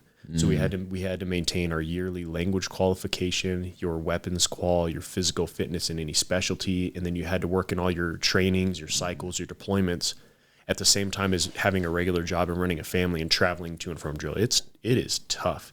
So what a lot of the guys do in National Guard is they become guard bums, where you don't have a real job and you have the availability to just go whenever they call you up, and you end up getting more training than you would than anybody else, because there's always slots coming down and not everybody can make it. And so your resume gets stacked being able to do that stuff. So I was a guard bum for a little while, went to shooting schools, intel schools, all these awesome training environments. We went to Mount Rainier, since I was on a mountaineering team. Went to mountain school, and then we went to Mount Rainier, and we lived up there for 2 weeks at 10,000 feet, summited it. We did crevasse rappelling, combo shots, learned that you can take a Snickers bar and bury it 12 inches in the snow, cover it hard packed, and then you can rappel off a freaking Snickers bar to your rope. That was sketchy. Dang. You did that? Mm-hmm. Oh man. Yeah, it was awesome. And I remember doing it with a tent peg, I think it was. Something small, and you're like, that's not going to hold me. Or like when you take your rope, and I can't remember how big the bowline knot has to be, or the circle has to be, and you bury it a certain amount, hard pack it, and then you rappel off that thing. But we did a bunch of training, and during that time, my wife and I wanted to buy a house, and she had a job, and we needed a little more income. So that's when I was like, I need to have a job. So I'm going to go be a cop in Tucson. Okay. So I applied, got accepted, went through their academy, which was just a grind, because I'd gotten out of the Q course not too long ago. I've already been through basic training, and I am going through another academy. And they're like, oh, you're prior military? Well, you get to carry the flag every day with you everywhere. So oh, wow. How long was that? That was like 4 months. 4 months. You go home at night, though? Mm-hmm. You go home at night, but it's the same kind of thing where you get smoked every day. And the Tucson Police Academy is very good. Like, they train you in your fitness and all the laws and everything. And I was super impressed with the cadre. Very professional, because Tucson's a big city, and there's a lot of crime, and the cops on there know what they're doing. They do a really good job. So I was 4 months of that, and then I got on the street doing all my it's called FTO, field training, and it's like your advanced training and all that stuff. And during that time, the unit back here in Utah was busy, like lots of deployments, lots of training, and so there's as a requirement, the law states that the Tucson police would have to hold my job while I would go train and everything. So I could technically leave and come back and go, but it was like I felt really guilty, and it's a hard job to be a cop. And to be honest with you, after I wore the green suit and got to grow out my beard and do all this cool stuff, and you go home and you wear a blue suit where you're almost at war every single day and everybody's filming you. It was tough, and I did not take to it. And I feel like cops do not get paid the amount of money they should for the amount of responsibility, and they don't get the training that they should for what their job is, because there was fights every day, guns being drawn, knives, bats, drugs, tasers, like every single day. And so I didn't enjoy it. Yeah. And so we were able to purchase our house. I did not enjoy it. And then at the same time, the unit had tons of missions and opportunities coming up. So I ended up tendering my resignation as a cop. And then straight after that, I went to another shooting school, another intel school with SF. What were the shooting and intel schools? So Cephalic. Yeah. Cephalic, it's a 2-week Special Forces Advanced Urban Combat School. You learn a lot of flat range stuff, transitioning, you learn room clearing. It was awesome. I mean, you shoot thousands and thousands of rounds in 2 weeks, and your fingers get blisters from loading all those rounds, and you're like, all right, cool. The breaching was awesome, just doing all the room clearing. It was amazing. Nice. And then right after that, it's called HFTTL, Hostile Force Tagging, Tracking, Locating. It's a lot of stuff with like beacons and like learning, all your routes, your SDRs and all that stuff. And then that was 3 or 4 weeks long. And then I had a small break over Christmas. And then right after that, I reclassed from an Echo, a commo guy, to the Fox, the Intel and System Operations guy. Okay. And at that point, I was Did you go to the Intel, to the Foxtrot? There's a school, right? Yeah, it's 4 months in Fort Bragg. Yeah. So how was that? It was amazing. I wanted to go to that. I loved that course. I was like, if I'm going to do Intel, this is the way to do it, because I'm on the ground. I get to do all the Intel. I get to do all the different types of intel that's going to come your way. I get to talk to all the people. We get to collaborate. I get to create target packages. I get to see that through. We go on the mission and finish it. I mean, it was awesome. Man, I really wanted to go to that, and I forget when. It must have been when I was still enlisted, because there was some Army schools that we could go to, and I think that was, anyway, I was trying to get there. It never happened, but I was always impressed with the SF Foxtrots that I would meet, and that training, because the intel school that I went to, before I went to Buds, because you got to get that MOS, or we have an A school. You had to get one beforehand. They don't do it this way now, because they figure you're going to fail out of Buds, and then they're just going to throw you back to the fleet with whatever MOS that you had, whatever your A school was. But it was really geared towards Soviet Union, Cold War. Even though it was 96, it was, I went to Buds in January 97, but it wasn't like SF, ground combat. It wasn't focused on that stuff, the stuff that I really wanted to know. And actually, I feel like I could have tested out of that course just because of all the Tom Clancy that I read, and all like the Tom Clancy like companion books, and the silhouettes that were in those things back then that I was growing up with in the 80s in these books, like how to identify a silhouette of what was it called, some Russian or Soviet bear bomber type thing or whatever. Anyway, I felt like I could have tested out of that course like day one, but regardless. Foxtrot course, all the SF Foxes that I've worked with were all super impressive. It's a heck of a course. And going back to the Russian stuff, in 2006, when I went through the Intel Analyst School in Fort Huachuca, they were teaching Cold War stuff still, IPBs, all that stuff, like big force-on-force stuff in 06. I mean, it had only been 3 years since Iraq, but you think they would have transitioned. Yeah. And on an even more side note, it was a super random reference, but when I was younger, there was a video game, Ghost Recon by Tom Clancy, Ghost Recon. And on the very first Ghost Recon, the intro to that video game, I remember it, I don't know why, but it says, the year is 2008, and the world teeters on the brink of war, and Russian tanks are positioned in the Caucasus Mountains ready to invade Georgia. Right? And I swear that happened in 2008. I remember being in Iraq, and this game came out in the early 2000s, like 2001, 2002, I remember playing it. And I remember being in Iraq in 08 and that happening, and I just about lost my mind. No way. But nobody played there had the experience, so everyone was like, all right, cool, yeah. But I was like, this is like a prediction in the future. That's crazy. I did not know that. It's nuts. Like the intro to the video game, the year is 2008, the world. It was super cool. Dang. That guy was a prophet in that aspect. That's wild.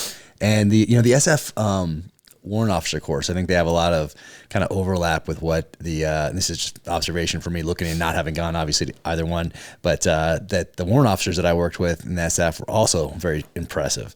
And it seems like that there was a very significant intel overlap with whatever they're doing in that SF specific warrant officer course? Because I think in the Navy, I think everybody goes to the warrant officer course. You could have a SEAL there. You could have, somebody from the fleet. You could have a submariner or whatever. You could have a pilot. They're all in the same one, I think, not positive.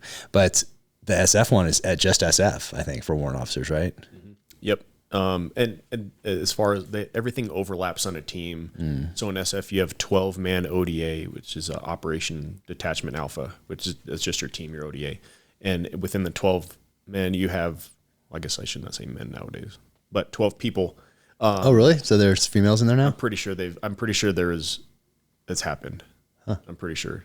If not, it is in the process. But there's overlap of everything. So you have 2 positions per job. So for instance, you have your 18 Bravos, which is your weapons, Charlies, engineer, Deltas, medical, Echoes, commo, and you have 2 of each one. So they overlap and they cross train. With the Fox, I would have been the only Fox, and I'm kind of like the assistant team sergeant. So I would be intel and assistant operations. So I'd overlap some with the team sergeant, the Zulu. And then you have the warrant officer, the 180 Alpha, and the 18 Alpha, which is the officer, the captain. So it's a lot of overlap and cross-training so that you can split team operations and go and still be effective and not have to take the entire team out there. But the warrant officers did a lot of overlap. They had to know a little bit everything. You had to be prior enlisted. So you have to know that side to be an NCO, and then you have to know a little bit about each job, and they're kind of handpicked to get to that position. They should be able to take on any position if necessary. Yeah. But yeah, they're always, all the guys I know that went out 180 Alpha were awesome. Yeah, I was like, man, I wish I could go to the Army SF Warrant Officer School. I think that would be pretty cool because all those guys were super impressive, and I learned a lot from them. Having worked with a lot of SF guys last couple of years last couple of deployments, I should say, I had more SF guys as part of my task units than I did SEALs, and so I got some great relationships with those guys, and was always super impressed with those Foxes and the warrant officers. But man, that's wild. So you get to go to a bunch of these different schools. You're building up the resume. What other ones did you get to go to? So after that, we did. Well, it's just kind of on the theme of everything happening for a reason, but being a police officer, quitting police officer job, going straight into all these trainings. And then right after that, I went to another SFAWIC, the shooting school, right after the 4-month 18 Fox course. And then we started pre-mob for Afghanistan. So everything back to back, boom, boom, boom, boom. And then did the SFAWIC, did the train up for Afghanistan, and then we went to Afghanistan in 2015. So okay. I ended up quitting being a police officer in 2014. By July or August 2015, we were in Afghanistan. So it's just eerily weird how everything it's like this path leading me on this path. But yeah, we were in Afghanistan, and actually that trip was a tough trip. And I know you know a little bit about it because there was a book written about it, and you wrote a review about it, and I appreciate it because the review that you wrote, I can't remember exactly what you wrote, but it was like something to the line of, it was an uncomfortable truth that needed to be told, because a lot of books you read, you want like the hero to kill the villain or to succeed, and you want a happy ending and stuff. And this book, unfortunately, is not that. It's like a very uncomfortable truth about stuff that happened post Afghanistan war, and going back to the political stuff we talked about, like a lot of political and high level military failures. So it's definitely an uncomfortable book. Yeah, you put me in touch with the author and wrote a blurb, read it. But man, it's powerful. What's the title again? Do you remember? So it's called Eagle Down by Jessica Donati. Yeah, there it is. And she was a bureau chief for Afghanistan for the Wall Street Journal for several years, had access from the special ops teams on the ground all the way up to the Joint Chiefs of Staff. And so she connected a lot of dots and wrote some stories and wrote about it. And I am one of the main characters, which for me, I'm kind of 50-50 on it, because I am not the kind of guy that likes any sort of attention. I just like to be in the background, seeing other people succeed. And I do not need to be in the attention in the spotlight. But we talked about it, and because of my story and what happened, it ties everything together, and it's a good story for me. And it shows everything and how I was affected on the battlefield. because of a lot of stuff that happened. So Yeah. It was a couple of years ago I wrote that. I was actually going to try to find it before you got here so we could hold it up and talk about it here. But you saw inside, there's boxes everywhere. It's remodel. It's like, it's chaos in there. So I couldn't locate the right box, but yeah, everybody should read that book. Highly recommend it. It was definitely an emotional read, especially knowing you and then reading this thing. I'm like, geez. It's tough. Oh man. But so how does it work when you're getting ready to go? Do you have to come up here to Camp Williams first and you're palletizing and getting everything ready to go? How long are you here before you zip off, and do you say goodbye to your family in Tucson and then you're here for a week or two and then go, or how does that work? I can't remember the time. I think it was a couple months of pre-mobilization training. We did training here in Camp Williams because there's a lot of assets here. There's air assets, helicopters and aircraft, and we have all our ground vehicles, all our weapons and stuff, so it's easy to use it here. They have the ranges at Camp Williams. Did a lot of training there. And then we went to Virginia, and I can't remember the name of the Army base there, but that's where we did most of our pre-mob training. It was like a checking the box on a lot of different skill sets that we had to do. We had to basically be certified by an Army group that says you guys are certified to go overseas. Right. And so we did a lot of that over there. And I think that between the two, Utah and Virginia, was a couple months. And then I remember I was able to say goodbye to my wife. She flew into North Carolina, to Charlotte. She met me in Charlotte. We hung out for a couple days. And then from there, we flew over to Germany, and our pilot got sick. And we don't know. The rumor was going around that he got food poisoning or some kind of alcohol poisoning. So our pilot in the C-17 got sick. So we got laid over in Germany for a week. Oh, wow. And it was awesome. So I got to go see some sites and tour Germany, go see Patton's grave, and go see the memorial to the Battle of the Bulge. Wow. And all these. So it was amazing. And it's really cool to see all these representations of what America has done in another country, to go see white graves, grave sites, and be like, these people fought and died for freedom for an entirely other country. It's super powerful. And then when you go see the monument to the Battle of the Bulge in Belgium, it is massive. Oh, wow. It's massive, and there's huge pillars, and each state is represented by a pillar, and then there's just huge lists of names that come all the way down the pillars. And it's this giant circle, and you can climb up on top and overlook where the battle was fought. Wow. And you're like, man, I'm in Belgium. And you see what America did for the other countries during World War II. It's literally giving me goosebumps right now. But the reason why it was interesting to me is because after I got injured a few years ago, we went back, and I brought the family, and we saw all these things. But this time I was in prosthetic legs, touring all these same spots that I'd seen, and I didn't know going in there that I was going to get injured. So it was the most surreal experience to go back and step on the same places that I had stepped with my real legs in Germany. It's crazy. Wow. It's the craziest thing. Dude. Family loved it though. And there's so much history in Germany. Wow. It's a beautiful, beautiful country. But we stayed there for about a week, and then we came into, and then we got to Afghanistan. And like I said, it was a tough trip because this was August, and the war had ended officially earlier in the year, so it was not a war anymore. It was a contingency operation. The goal is to have Afghanistan take control of their country, and we'll just sit and we will help advise them verbally. We're not supposed to be giving them supplies. Like we were told, you ain't going to give them so much as a chem light, a bottle of water. They are not getting any air support. You're not going out with them. They have to do it for themselves at this point. And what we were hearing made sense, but we were also hearing that teams were still going out, but because of the rules of engagement, you got no air support unless your unit was pinned down and unable to maneuver. You had to quote that, and you were basically red on all your weapons. So you had to use all your mortars or Carl G's. You had to use all your organic stuff and be on the verge of being run over before you would get air support. And every air support request had to go up to the commanding general of Afghanistan, which is not a quick process. So we went there looking, and we were like, this is crazy. And so to top that off, we were going to Helmand province, which is one of the worst. I mean, they're all really violent, but Helmand province is very bad. There's tons of, I think something around 90% of the world's opium comes from Helmand. So it's not a place that anybody who deals in, the narcotics wants to see that place secure, because then your source is gone.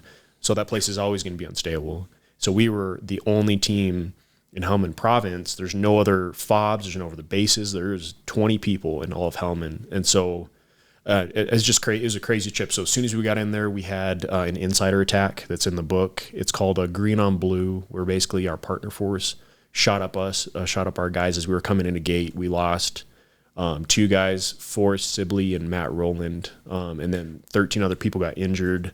Like 2 days into country, our own partner 2 days, our own partner force shot us up. So then we were supposed to be going out on operations with them, knowing that this just happened. And we're like, we got to vet you. We got to vet these guys who just came back from vacation and got turned by the Taliban or whatever. We had to go through the whole thing because they opened up with, what did they open up with? Say that again. What did they shoot? What did they it was a PKM coming in the gate. So basically, I was not at the scene. I was down south at this place called Camp Dwyer, like talking to medical folks, arranging for medical care and everything, which was ironic because that night the sirens went off on the base, and we woke up and we knew that the only reason the medevac sirens are going to go off is something happened to our guys because they were within range. So automatically my stomach dropped, and so we heard it come over the radio. And in the chaos of something like that happening, sometimes you don't know, is it an enemy attack? Was it accidental fire or whatever? So a couple different reports came through. And so the helicopters, I remember them spinning up because they were like, oh, friendlies got hurt. And then they spun down because like, no, it's just Afghans. And then they spun up again. They're like, no, it's just like 1 or 2 Americans hurt. And so then they left and they got there and they were undermanned. They couldn't fit everybody in the helos. And so they went and picked them up and then they brought them back to us. So we were the people that had to unzip the body bags and identify these dudes, and we're just like, oh my God, we've been here for 2 days and this is crazy. So that set the stage for the rest of the mission sets that we did, because we were like, we don't really trust these guys. But the only time that we did trust them was when we were actually out on a mission because they needed us to survive. So back in base, it was like everybody's on guard, spikes out, you got your guns and everything. Yeah, it was a crazy. So it started off like a really tough trip like that. So that was the PKM on a was it vehicle mounted, or was it on like a guard post, or what? It was on a So basically, what happened was we were picking up the SOTF Special Operations Task Force commander and the sergeant major and their entourage from the field, and they're coming for like a visit. They're coming for a visit. We just got there, so we were on camp. Leatherneck in Bastion down south. It was a giant Marine Corps base. And it's really weird because the Marines were ordered to evacuate that base, and they had like 2 hours to leave an entire base a few years back. So when we went there, we had to go there on salvage runs, and we had given it over to the Afghans, and it was like Chernobyl, what I felt like Chernobyl looked like, because there's like plates with old food, there's pictures, there's pillows and blankets everywhere that they had to just leave and just get up and just get out of there in a couple hours because they had to get out so quick. So this whole facility was controlled by the Afghans, and we had a tiny little base, and we had to go through 5 different checkpoints to get to our base that were controlled by Afghans. And there were night codes every night that changed every night, and our interpreter had to get those night codes for us. So he would get out and he would go talk to the Afghans, because the Afghans, they would see our RG-32s, I think it's 32s, and they had their AKs at each checkpoint, and they would still draw down on us and start screaming at us. But they knew, we got our Mark 19s and 50s up top, but it's like they knew who we were, and they would still draw down on us every time going through the gate. So going through each gate, the interpreter would get out and give them the codes, and then he would give them the codes, get back in the truck, and we'd drive through. On the final gate to get into our base, he gave them the codes, and he stepped aside and waved everybody through. I wasn't there, but this is what he told me.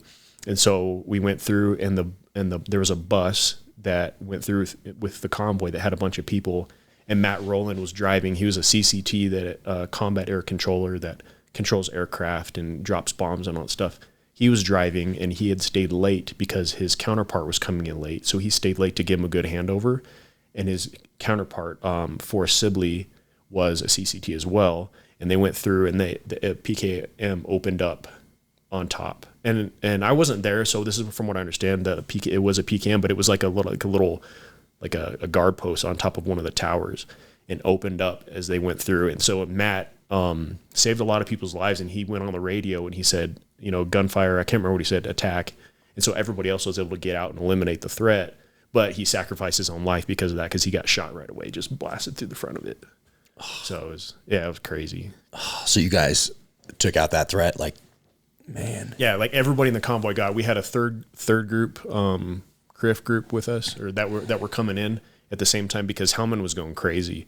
The whole province was falling. Like the Taliban were basically surrounding each district center and then saying, hey, citizens and military and police, you guys got two options. You can leave and leave all your weapons with us, or we're going to kill you all. So everybody just spread out. So whenever we went to a district center to go re-secure it, it was like empty. You're going to these little mud hut cities. There's not a single person inside of it, except for like the one military outpost that would want to stay and fight. So like we would have to like fight through. So anyways, the whole province was starting to go down, like being like they're going on a massive offensive. And so we were having other ODAs and other teams coming in, and we got to do a lot of firefights, a lot of missions, a lot of air support and stuff. But that like started the trip off. So like automatically we're like just pissed. Yeah. And so those guys, do you send guys back with them? Do they like the guys that the guy killed? Do you send people back with them and to get backfilled with other fresh bodies from the States, or what happened then? Yeah. So we got, we had another CCT come in, Ryan Ranowski, and he's a solid dude. He came in and backfilled those guys, and I don't know who replaced the other guy that was with third group. And then Ryan stayed with us the whole mission. He ended up getting shot after I got injured, and I got hit in December. He got shot in January when they were inside a compound, and the Taliban were lobbing like AK rounds, kind of like mortars, just spraying and hoping it would come down. He got shot in the leg, in the femoral. So he ended up having a tourniquet on for, I don't remember exactly. I know it was over 12 hours on his leg. No way. And a medevac helo came to pick him up and landed in a compound and clipped a tail rotor on a tree and had a hard crash. So there was a down helo. The next one tried to come in and pick him up, and it got shot up, and everybody in there got a Purple Heart. Wow. And then that's the one where Matt McClintock was like trying to go clear another landing zone. He got shot in the head and died. It was just, it was a crazy trip. We were driving around that whole province with trucks, getting into fights, and Helmand is all about IEDs. There's tons of IEDs there, And the only saving grace for us was that since the Americans had pulled out, drawn back, the IEDs were smaller for all the little Toyota pickup trucks, the tech trucks for the Afghans. So we were driving around in RGs, and so the IEDs that we encountered on the road were pretty small, which was good. But yeah, it was a shitty area, man. Like that's a really bad area to be. Did you know that going in? Like, what was the briefing before you went in? So you were as prepped as you could be. I wasn't like, hey, you're going to X place. Oh no, now you're going to this place and it's not good. So you had some briefs ahead of time. You're going in there. What was your mission? Like, what was your the commander's intent for your time in country? It was a little bit of mixed bag from what I took from it. The overall mission for the country and going forward was that we're going to train, advise, and assist from the talk. But because the provinces, and not just Helmand, were starting to have a lot of issues, they were starting to send teams out and go forward. Mm-hmm. But at the same time, because of the war had ended and it was a contingency operation, technically we're not supposed to be out. So whenever stuff would get reported, there's, quote, no troops on the ground, no boots on the ground. And we're like, we are on the ground shooting right now, getting into fights. And so it was a little weird, and it went, it was a super dynamic time frame, and I wouldn't want to be a commander during that time, but the commanders are making the best decisions they could, I felt like. And it went from, you're not going to do anything. So let me back up. So there's another province next to Helmand province called Kandahar. We went to Kandahar initially to the special ops base there, and our mission was to go expeditionary into Helmand and set up a base for a few weeks, a month, and close it up and come back and keep going expeditionary, because the rules of engagement they didn't want troops full time in Helmand. It was weird. But as soon as we had the green on blue in Helmand, we never left. We stayed there the whole time. And so it went from, we're going to stay back at the talk and advise them, to, hey, you guys need to get out and go do stuff. You guys need to go out and clear some white space. So we were training the 7th Special Operations Kandak, which was like a battalion of kind of rangerish Afghans. And they were known as some of the more dirty Taliban supporters in the country. So we knew that going in there, but we had about 110 of them.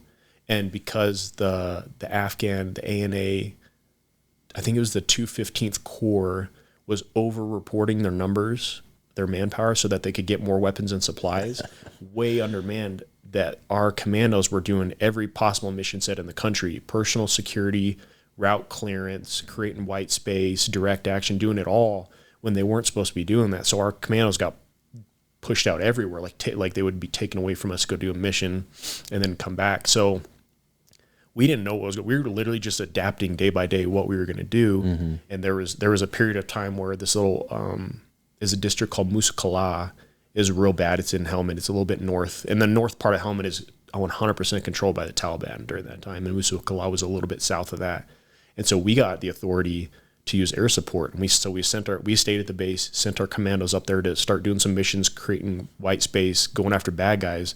And we were allowed to use air support from the TOC from our base.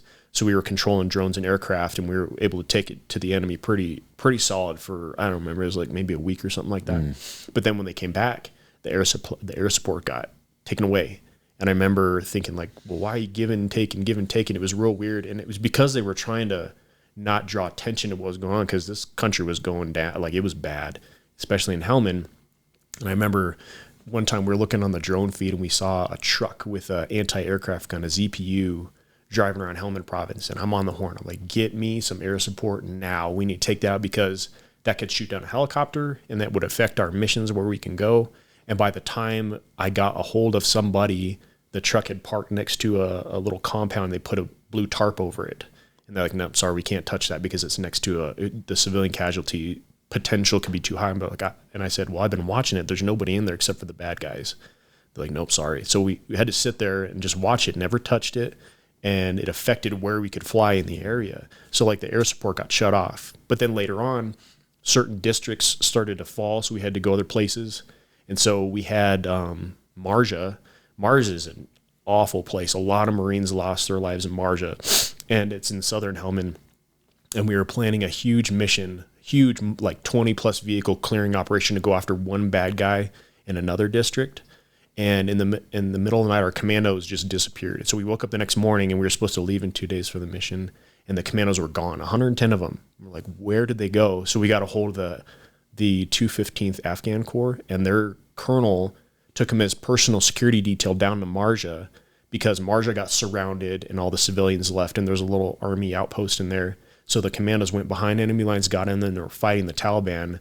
And I guess the Taliban had night vision goggles and ladders, scaled the walls in the middle of the night and just shot them like fish in a barrel, killed they told us 20, but you don't know how many they actually killed.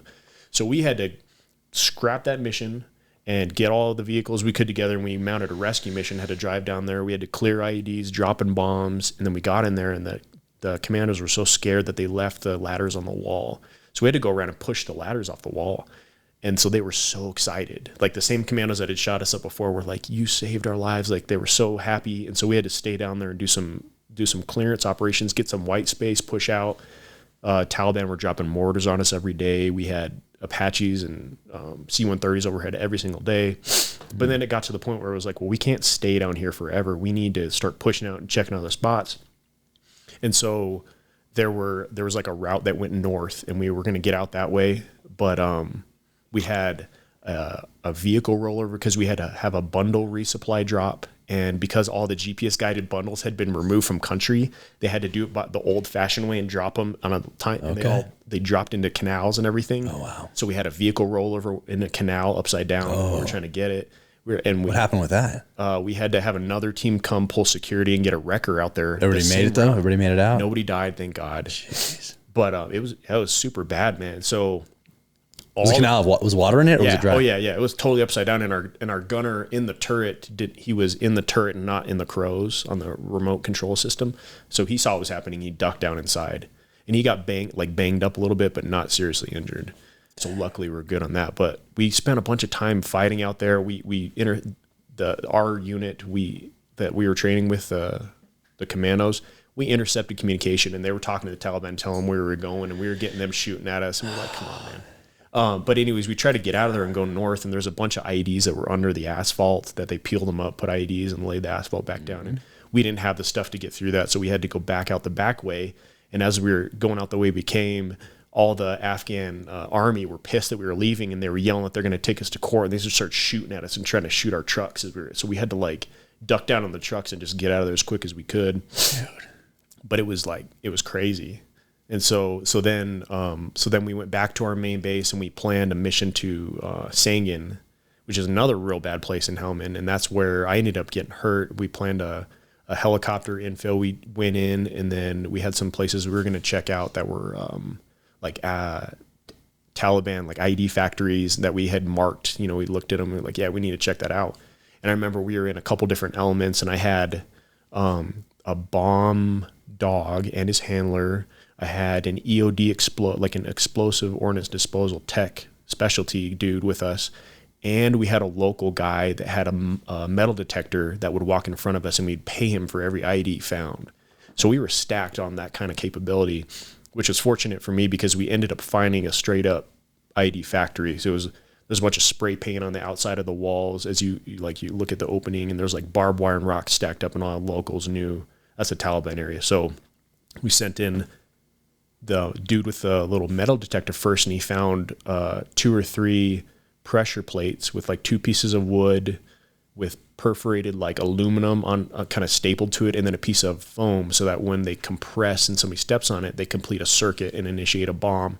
And those were double stacked with our 2 artillery. I think they were they were mortars. They were 81 millimeter mortars. There's 3 of them that would have messed somebody up pretty bad. And I remember seeing in the corner of the first building EFPs. I remember seeing like in Afghanistan, which never happens, which was real weird, like little small, probably 6-8 inch EFPs. So then they cleared those pressure plates, and we started searching the compound. And every time you do that, you have to walk in the same footsteps as a person that's clearing in front of you, so there's no ID. So we were kind of limited on where we were walking. And so we found like living quarters. There was a fire that had been going. They had just left. There's an escape tunnel, a motorcycle, and everything. We found all the initiating devices, like just household items. Like you could look around and see a clock or a watch or something. They're strewn all over the floor. They're going to create IDs from them. And then I remember hearing yelling, and our Afghans had found one more little like shack inside this big compound. And so I sent in my interpreter, and I can't remember, man, 3 or 4 different Afghan commandos. Then the little guy with the metal detector went in, and then the bomb dog and his handler went in, and then they yelled, hey, we found a hole in the ground with probably homemade explosives, like a white powdery substance. So I walked in and looked at the floor, and I was like, yep, that's it. So then I stepped back out to go make a radio call, and I stepped on a pressure plate in the threshold that I had walked over.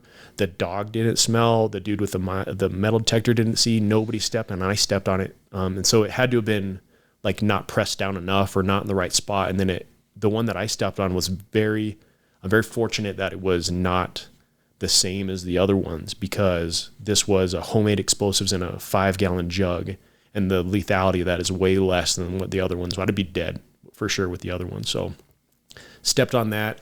And then I remember being thrown into the air, like kind of going unconscious for a second, and then waking up, like sitting in a crater and looking down and seeing right leg is completely gone.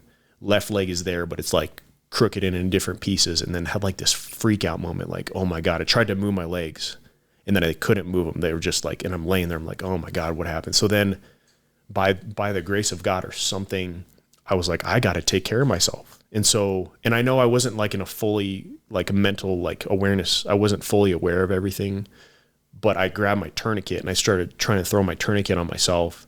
And at that time, everybody started coming to render aid with me. And I remember like getting my fentanyl lollipop and like sucking on that. And then they ended up giving me some ketamine, and then I was out after that. And for me, I was the worst wounded out of that. And then the dog lost its tail. My interpreter lost his eyes, and then everybody else got a bunch of shrapnel. That was unfortunately my bone turned into shrapnel and that stuff. But, and right at that point, daylight was coming. The Taliban started like firing, because they didn't really typically fight at night as much as we did. So they heard a bomb, they knew. So they started firing, and our dudes had to get up and start firing Carl Gustavs and stuff and kind of suppress that. And this is just from what I understand.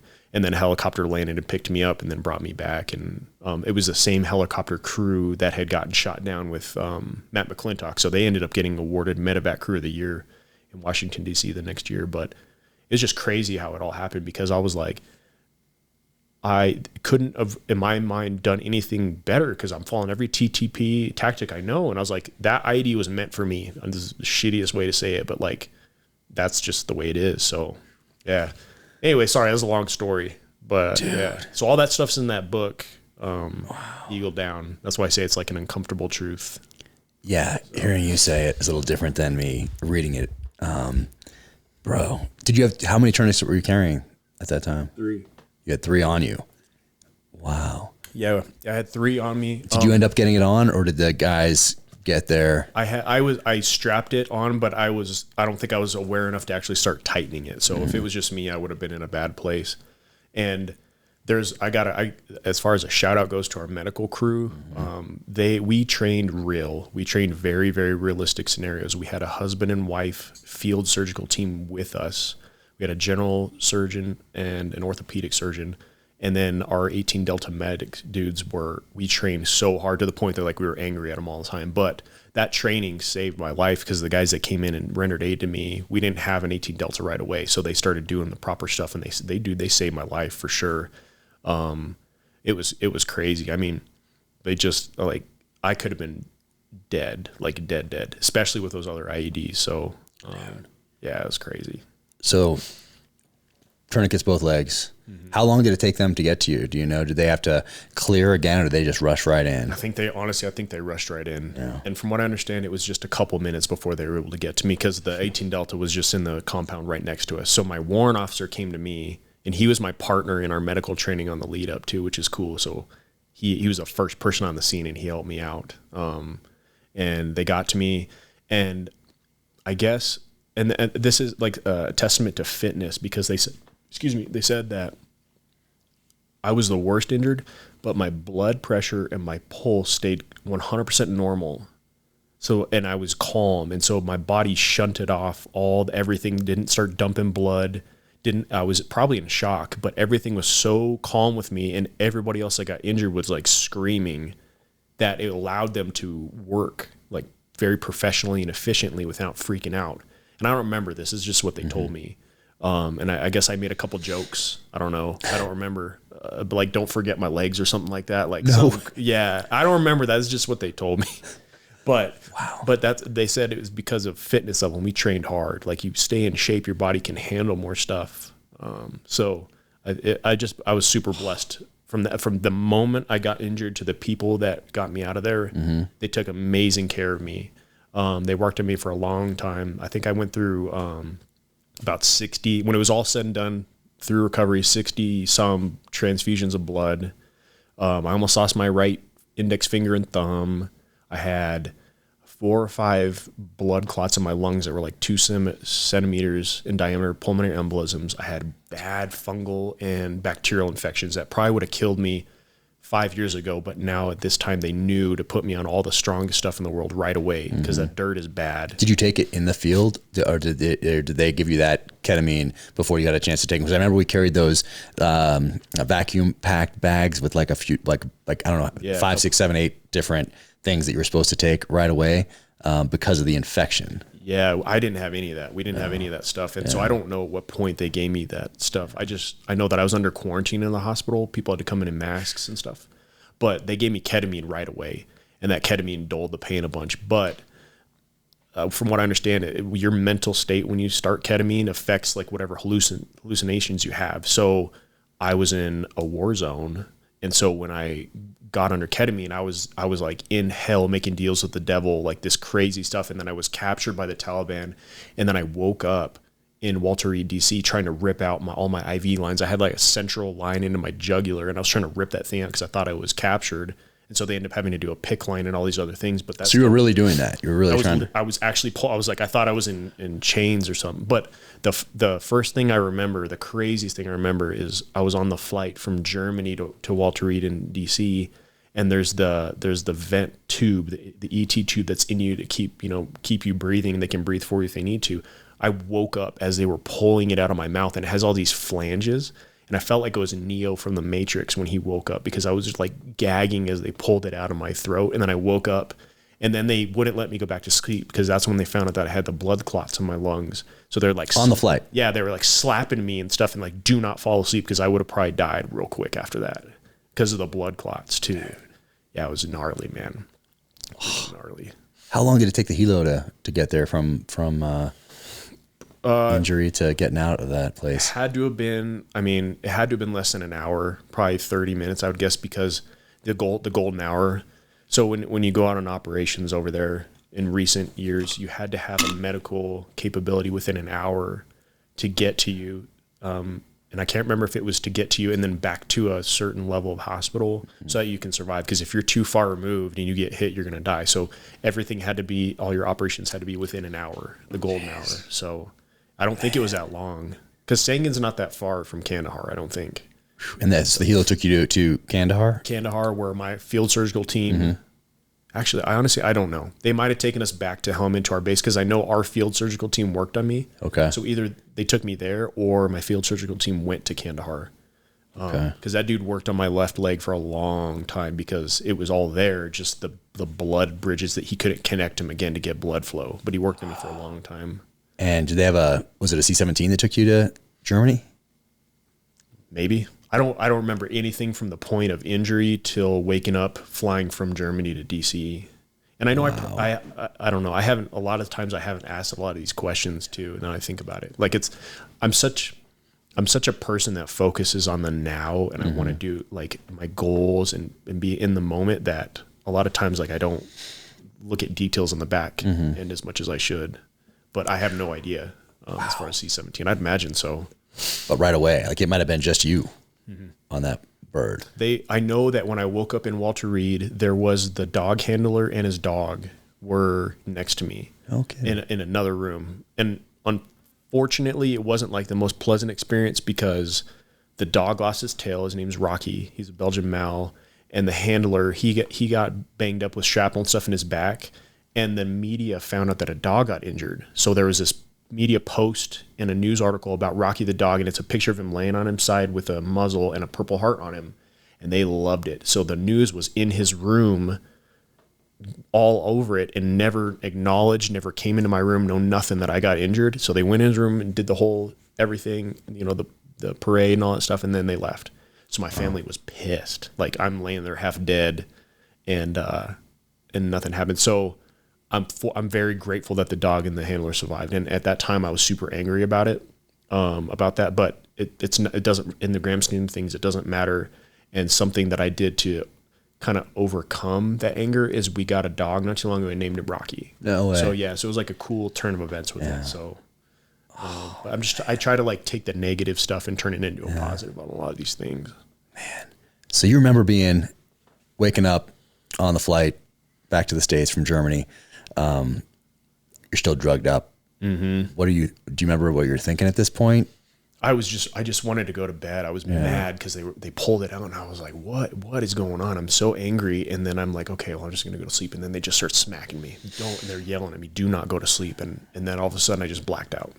And then the next thing you know, there's like blips of awareness waking up in Walter Reed, ripping out my lines and then crying and looking at my wife's there. And I'm like, what is going on? And then I go back to bed and then I wake up and I'm in like intensive care, talking to nurses and doctors in a little better state. It was just like blips here and there because since I started me on ketamine over there, I stayed on ketamine all the way through Walter Reed to the end of December. When I transferred over to the Center for the Intrepid, which is at Brooke Army Medical Center in San Antonio. That's when they put me on opiates. Because they want to keep you on the same regimen of pain, but certain hospitals prefer different painkillers and all that stuff. So they wanted to keep me on the same ketamine throughout it. So, jeez, how long is this process? I got hit on December 4th, 2015, and I out-processed the Army on December 17th, 2016. So it was a year, which by their standards, I guess, is super quick because usually it could take a couple years.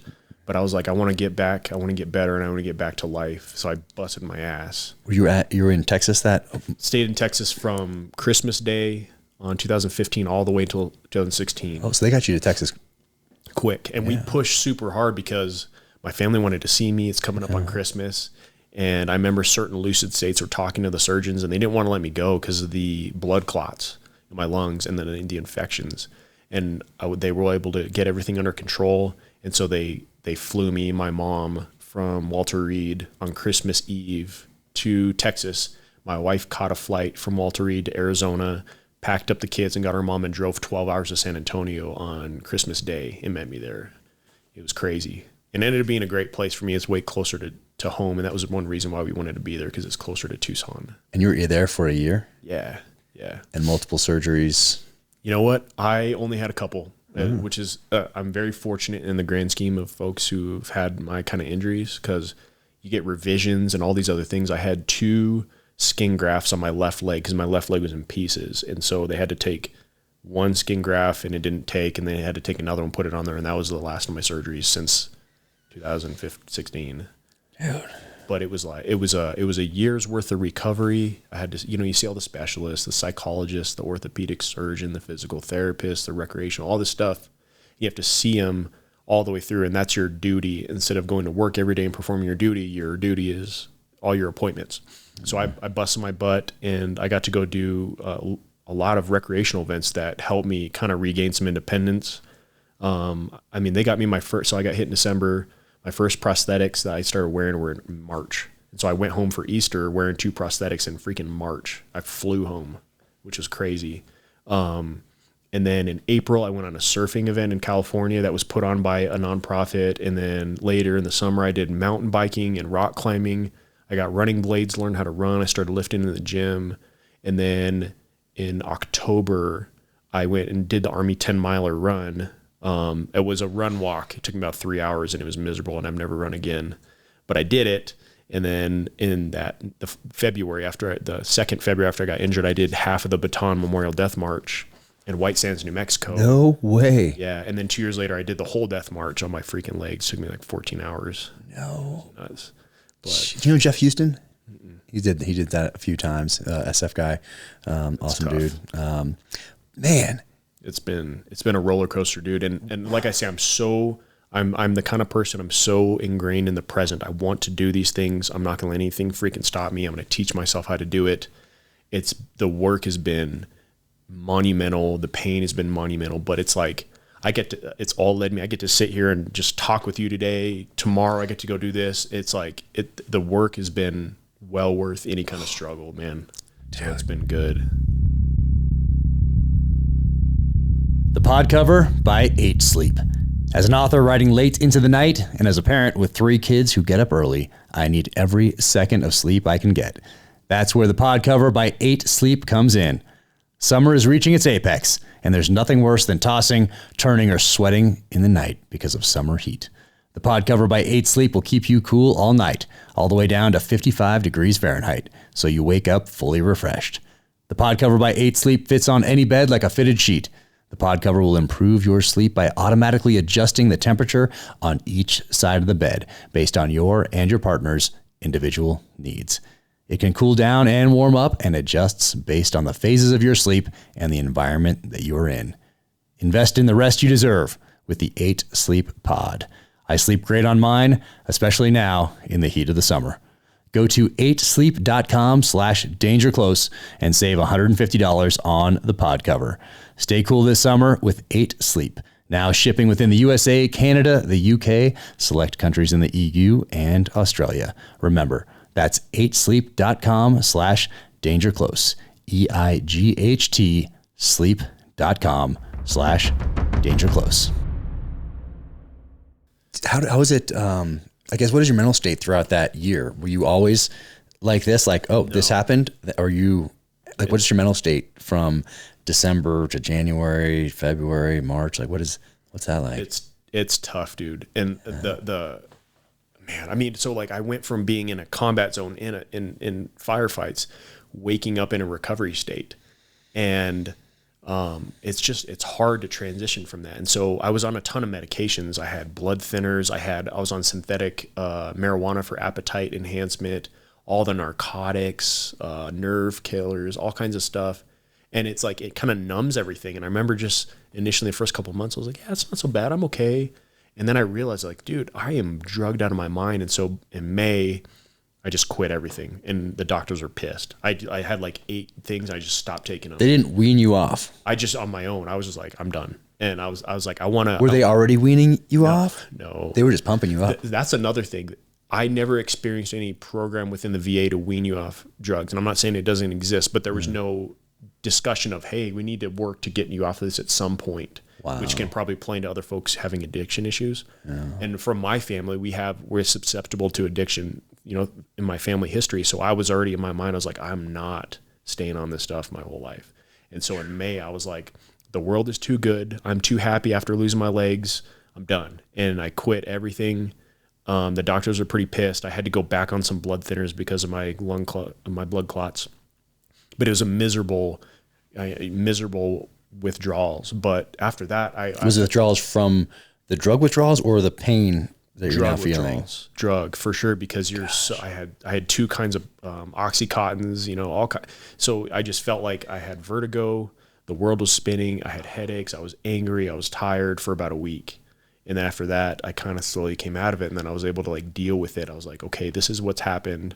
I can mentally deal with it. But in the beginning, I was pissed. I remember I would go to the store in my wheelchair with my family, and I'd roll by in like a clothes store, and you'd roll by a mirror, and I would see myself and turn and stare at myself, and I'd be so mad. I was like, because I used to love running and all that stuff, and I was like, what's happened to me? And then seeing yourself in the mirror and having people stare at you all the time, good God. I mean, it still happens now. People stare and ask questions, and most people are pretty cordial, but every now and then you get some weirdos.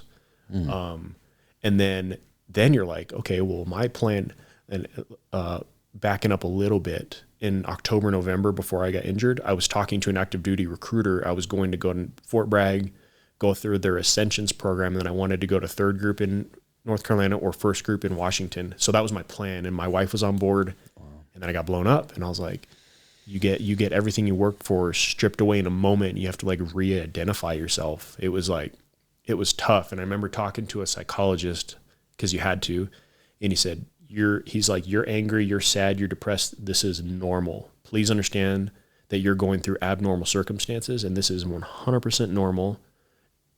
And I understand that. He's like, but what happens is you need to figure out coping mechanisms, and you have to grow through this and move past this. And if you're stuck in this rut of being angry and sad all the time, that's when we need to talk more therapy options. And so it helped me. It gave me, okay, I'm mad. It's okay. I can be mad because of all the stuff that happened.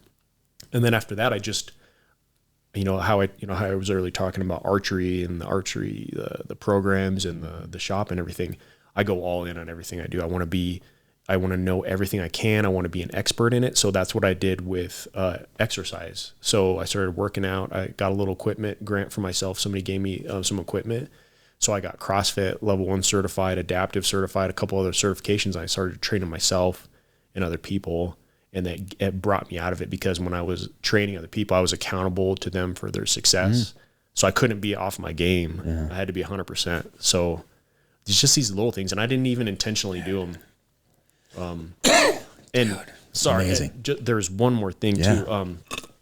When I was over in Afghanistan, I was super angry all the time because of what was going on. Just because of the situation that everything. You're you're just constantly angry about that. And then sometimes you got to be a little angry to survive over there. Like angry that you were put in this situation. You're like, what is going on? Yeah. Okay. Dude's dying and stuff. So I would go to my room every night, and I would listen to reggae music, and I'd play Tetris on my phone.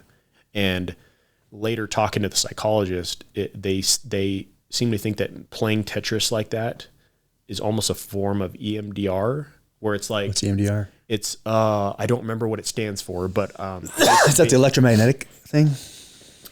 It doesn't have to be that, but basically I've gone through it where a psychologist says, okay, think about a traumatic experience, and I'm going to kind of put you sort of in a hypnosis state, where what he did for me is he took his fingers back and forth. He's like, follow with your eyes. It's like rapid eye movement, and supposedly puts you into REM, and you think about the memory, but he tells you to think about it in a different ending to change, like rewrite it in your brain so that it's not a negative experience. And I guess it's pretty successful across the board. But I would sit there after I got injured, and I'd sit there and play Tetris, and you have colors, and you're putting together a puzzle, and you're completing a puzzle, and then the puzzle finishes and you start another one. I'd think about all this stuff. And my psychologist was like, you probably did a lot of self-therapy without knowing it. No, just playing Tetris and the colors and everything, and thinking about everything that happened. Dude, I don't know if it's true or not, but that's what he tells me. Oh, man, that is just so wild. What was rehab like in Texas? When did they start working on talking options and then getting you in the rehab facility there, and who you working with, and what was that like? They started rehab right away, even in the hospital, and I was a little mad because I'm in pain. I'm laying in the bed, and the physical therapist would come to the bed every day. It's time for you to move around. I'm like, nope. But they started right away, and I think it helped. And so, what did they start with? Just moving, sitting upright. They put bars overhead and try to see if you could pull yourself to a sitting position. Seeing if you can use your hips to raise your legs at all. Just real basic stuff like that. And then once I got outpatient, we did a lot of stuff. We did this thing. It's called BFR, blood flow restriction training. And it's a scientific method based upon an old bodybuilder style of training where they'd put on resistance bands on their biceps or legs, and they would do lightweight exercises. And the theory is that your blood flow is restricted while you're lifting lightweight, and it puts your body into fight or flight. So once you release, after you do the exercise and you release the band, floods it and puts natural HGH into your system. So they had a machine, like a blood pressure machine, and they'd have a chart that says whatever weight you're doing, whatever your body weight is, whatever limb you're doing, this is how much weight, this is how much pressure you're going to put on your body. So you'd put like a blood pressure cuff on your arm, get like a 5-pound dumbbell and do a series of reps, overhead press, curls, raises, and then and it freaking hurts. Hurts. And then as soon as you release it, the blood flows, and then it's like a big relief. And then we do stuff on my legs. And so they did a DEXA scan, which is like a overall body composition scan of bone density and muscle and all that stuff before and after. And I did have a lot to gain back from the injury, but I gained like 10 pounds of muscle in a month from that stuff, doing that stuff with minimal weight. So that helped a bunch. And then they did like a lot of walking training too, like with walkers and or walking, holding something or just balance and stuff every day. And the folks at the Center for the Intrepid are phenomenal. They are a world-class facility. They are so good at what they do. Man, it was really good. Jeez, that is amazing. I mean, it's so inspiring. It's crazy. What before that happened, let's say your captain and your warrant officer, how are they kind of translating what they're getting from higher, your mission, what's going on, to the sled dogs, to you guys? Like, are they acknowledging that this is friggin' insane, but here's how we're going to deal with it? What was that kind of, relationship like with your leadership in your ODA?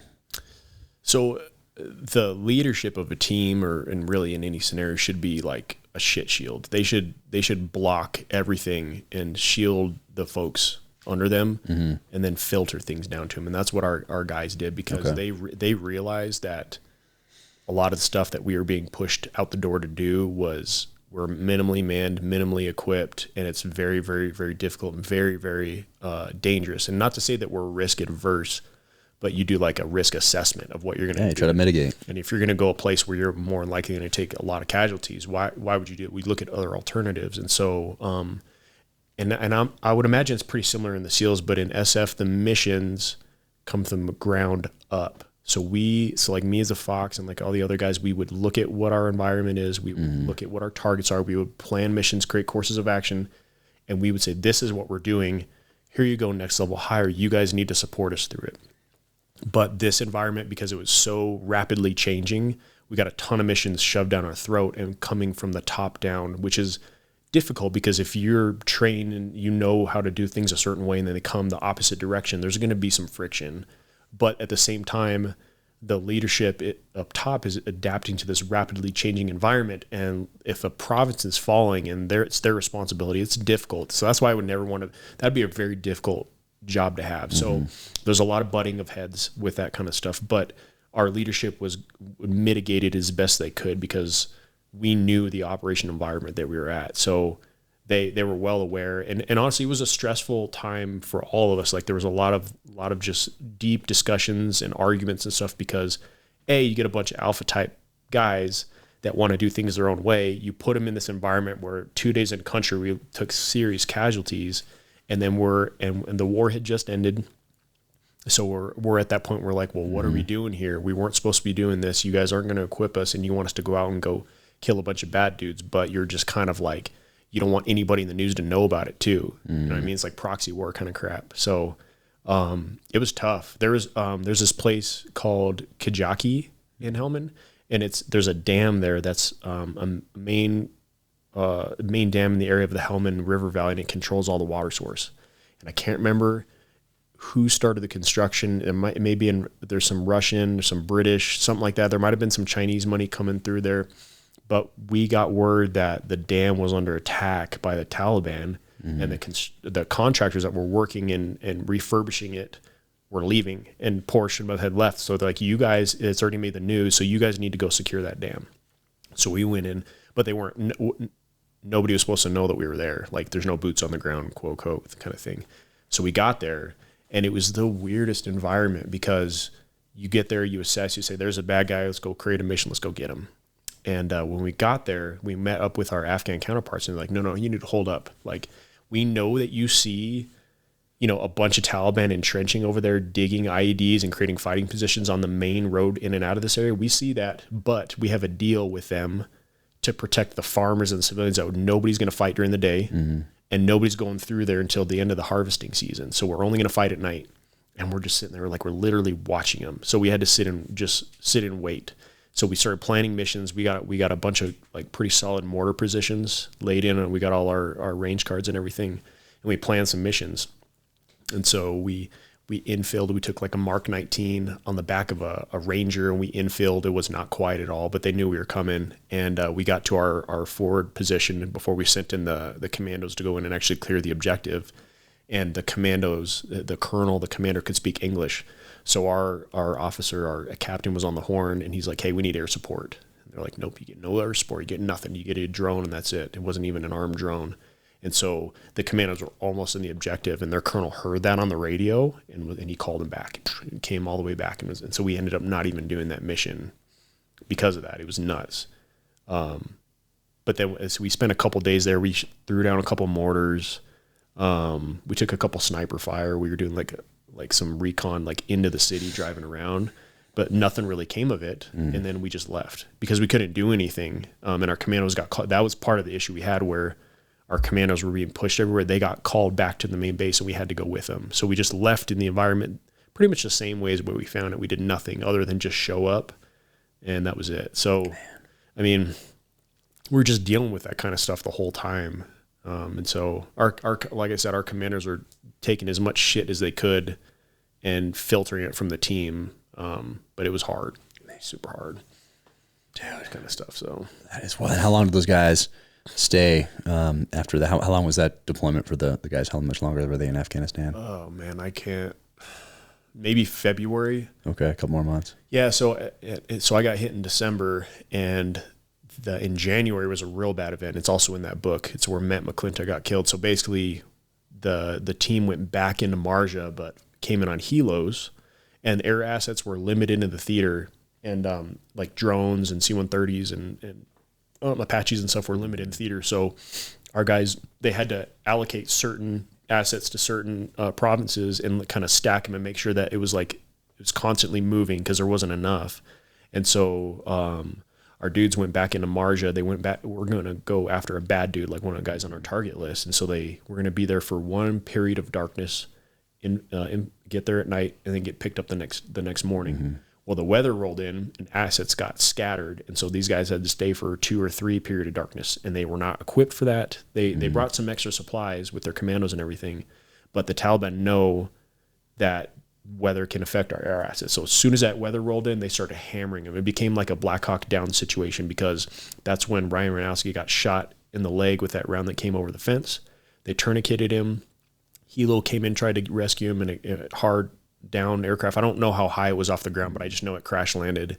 The next one came in and got shot up. So they were there, surrounded by all sides in Marjah, which is an awful area. And so they were there for a while, and they were looking at potentially saving one magazine left, because they're like, we're going to get run over, set one magazine aside, do not shoot that until they start coming up on the walls. And so Matt McClintock and two other dudes were like, we got to go clear a landing zone for Ryan, because he's gonna go into shock. He's gonna get compartment syndrome. He's gonna die. So they snuck out the compound, and then they found a little wadi, like a real shallow wadi, and they were crawling in the water in the wally, and they had a defilade fire from a PKM came in and hit Matt right in the head, and he was still alive. I mean, he was gonna die for sure, because it was a really bad, like straight to his head through his helmet in there. And so they called hey, we had an eagle get shot and still no air support. So they had to drag him through the canal all the way back to the building. And after, I don't know how long it was, like 30 minutes, an hour, he passed away. Then they called Eagle down. And then all of a sudden, air assets came their way, and they had dropped a couple JDAMs, a couple 500-pounders, and the Taliban were gone. So they were requesting air support the entire time. And it took somebody dying and getting killed for them to realize we need to send air support their way. And as soon as they did, it was over. And so they flew out, and then the team was just pissed. The captain, they went to Bagram and just reamed the command. They're like, we're not going out unless you can assure us that we're going to get the proper support we need to do these missions, because it's costing people's lives. Dude. So, and that was in January, and I remember hearing about that when I was in the hospital, and I felt super guilty because that was a mission I planned. Like I was like, I planned a mission that got sidelined and stacked in the to-do later mission thing. It's like, we need to go get this dude. And I got hit before I could go with him on the mission. And it was just like survivor's guilt, man. It was bad. But then I just realized, I was like, I can't change anything. I was like, they sacrificed their lives for our freedom. I was like, I'm going to live the best possible life that I can so I don't squander it. So I got all those dudes' pictures up on the wall in my gym. See it every single day when I'm in there. So, man, it's been good. Gosh. I think there had been a time in the war where if you had somebody up front, metal detector, dog, alerted, whatever, found an IED, certainly multiple IEDs, where you would have pulled off that target and dropped a 500-pounder, 1,000-pound, whatever, on that thing. They wouldn't let us. We requested it. They're like, the civilian casualty estimate is too high. And even after I got blown up, and they were like, this is a factory. They're like, we will not drop not drop a bomb on it. So they bipped it, blew it in place, and then they got hammered afterwards for blowing up like essentially a whole compound as best they could. They didn't have a ton of stuff, but because of the civilian casualty estimate, like the command was incredibly risk adverse during that time, because, and in part because it's also in that book, but in Kunduz up in northern Afghanistan, right before I got injured, there was an incident where there was miscommunication between air support, C-130, and people on the ground, and a Doctors Without Borders site that was tending to civilians and Taliban alike got blown up by a C-130, and that destroyed any chance of us getting air support. So the command had to halt, do investigations, and they're super, super risk adverse. We had to write detailed reports of every single time we would use any air support at all. So that affected a lot of stuff on the battlefield, because it's a Doctors Without Borders. It's a high profile incident. So, man. So what are you thinking in August of 2021 when you're watching, or before that? Are you watching provinces fall? Are you paying attention to what's going on, or do you find, like, certainly in August you can't escape the news then? Now, crickets, but August of 2021, what are you thinking when you see what happened during our withdrawal? I'm thinking 100% military and political failure, 100%, because you've had years and years and years to do something, and it just kept the buck kept getting passed to the next person. You'd say the people that were in charge would say, everything's fine, everything's fine, we're making a little progress here and there, and then the next person would come in and be like, realize that it was really bad, but then put on a facade of everything's fine and pass it to the next person. And it got to a point where they had failed so many times that they needed to get out, but how they did it was the worst possible way I could even imagine. Like they left so many people just stranded to die. I mean, there's the video of the baby being tossed over the fence. My wife was like, I'm going to go adopt that baby. Like, she kept tabs on it to make sure that somehow she found out that it got adopted or taken care of. But like, we were watching, we're like, what is going on? Like, how did we go from trying to go, nation build after the fact, after we want to go kill bin Laden and help people, to go to that, just like, we're just going to throw you to the wolves. So what do they say? Conspiracy theories are true a couple years later. There's something that happened. There's something going on that I don't know. I'm not privy to information, but there's something happened to trigger that, because that defies all common sense of how you would do something. There's no common sense at all. There's no strategy. It was pure turmoil. And I'm sure there may have been some sort of plan, but whatever it was just an utter failure. And it's a kick in the face to anybody that's ever been over there, sacrificed their lives, put everything in line for it. to just forget about it. It's awful, man. And part of me had to, once I saw what was going on, for my mental sanity, I had to stop looking at it so much, because I was like, it is destroying myself. And so I had to like put my head down and think to myself, what can I affect? Because I can't go over there right now. I know a lot of dudes like Tim Kennedy and guys are going over there and making a big difference. I was like, what can I do within my bubble? So I was like, I'm going to be a good father to my kids, because they're the next generation that's going to affect change. I'm going to be a good person to people around me. I'm going to help people where I can, and I'm going to affect good inside my bubble. And that's what I can do, because if I sit there and I just like read Facebook or the news all the time, I'm going to become an angry person, and it does nothing. So I was like, I got to be informed. It's this balance. It's like a burden you got to bear. But I was like, I just got to affect good where I can, because I was so mad, man. I mean, there's no common sense to any of that stuff. Yeah. It's crazy. Yeah. Common sense was definitely lacking. Yeah, man. Brutal. And so what do you tell when you're working with guys, let's say on the adaptive archery shoot, or somebody contacts you who was wounded overseas, or what do you talk to them about? What do you pass on to them from your experience? The first thing I bring up is that you're not alone. And because I know when you get into that dark place, you can isolate and be like, nobody understands me. Nobody cares. Nobody knows what I'm going through. And I try to say, you may not understand, and you may not think I'm being genuine, but you're not alone. And reach out if something happens, and you're thinking some thoughts that you're going to hurt yourself, because that's a big thing. It's a pretty apparent thing as far as suicide rates go.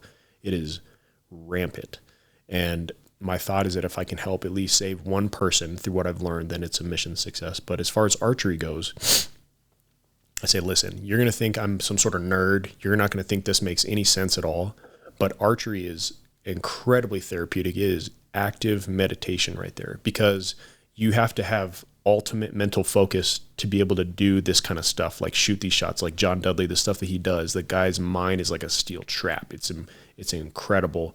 And the tagline for the shop we have is called The Pursuit of Mastery. And it's not like you're going to get there. You're just going to continually pursue this elusive goal. So what I tell folks is the same thing. So earlier, is like, you cannot think about anything at all in your mind except for the arrow. Say you had a bad day. Say you got fired from a job. Say you're in pain. Say your bills are due and you ain't got no money. The second you draw back that bow and you're aiming on the target, the memory in your mind is full. You have no capacity to think for anything else. And I was like, the more you do it, the more you're going to realize it is meditation. It's going to make you happy. And I have not met a single person yet that doesn't draw back and aim and fire and hit that foam or whatever target and hear the sound and does not smile the first time. It is like an absolute truth, universal truth, that people shoot and they hear it and they smile. Now, they may not do it forever, but while they're doing it, they love it. And my whole family, all my family that were up here for TAC, the reoccurring comment was that the archery community is amazing. Everybody's friendly. They'll go out of their way to help you. They'll talk to you. There's no hoity-toity. There's no limited clicks. You're going to find that in everything, but everybody's so kind and friendly. And that's what I've seen. And so I've been able to share archery with a lot of people because it was shared with me. And it's been good. I mean, Jonathan Lopez, I met him on the mountain when I first met you. And now he moved to Tucson with his girlfriend and his kids, and he's working at the shop with me. Awesome. It's awesome. Too cool. Man. Yeah, it's been good. Man, I'm so fired up for you. Man, and these bows right here.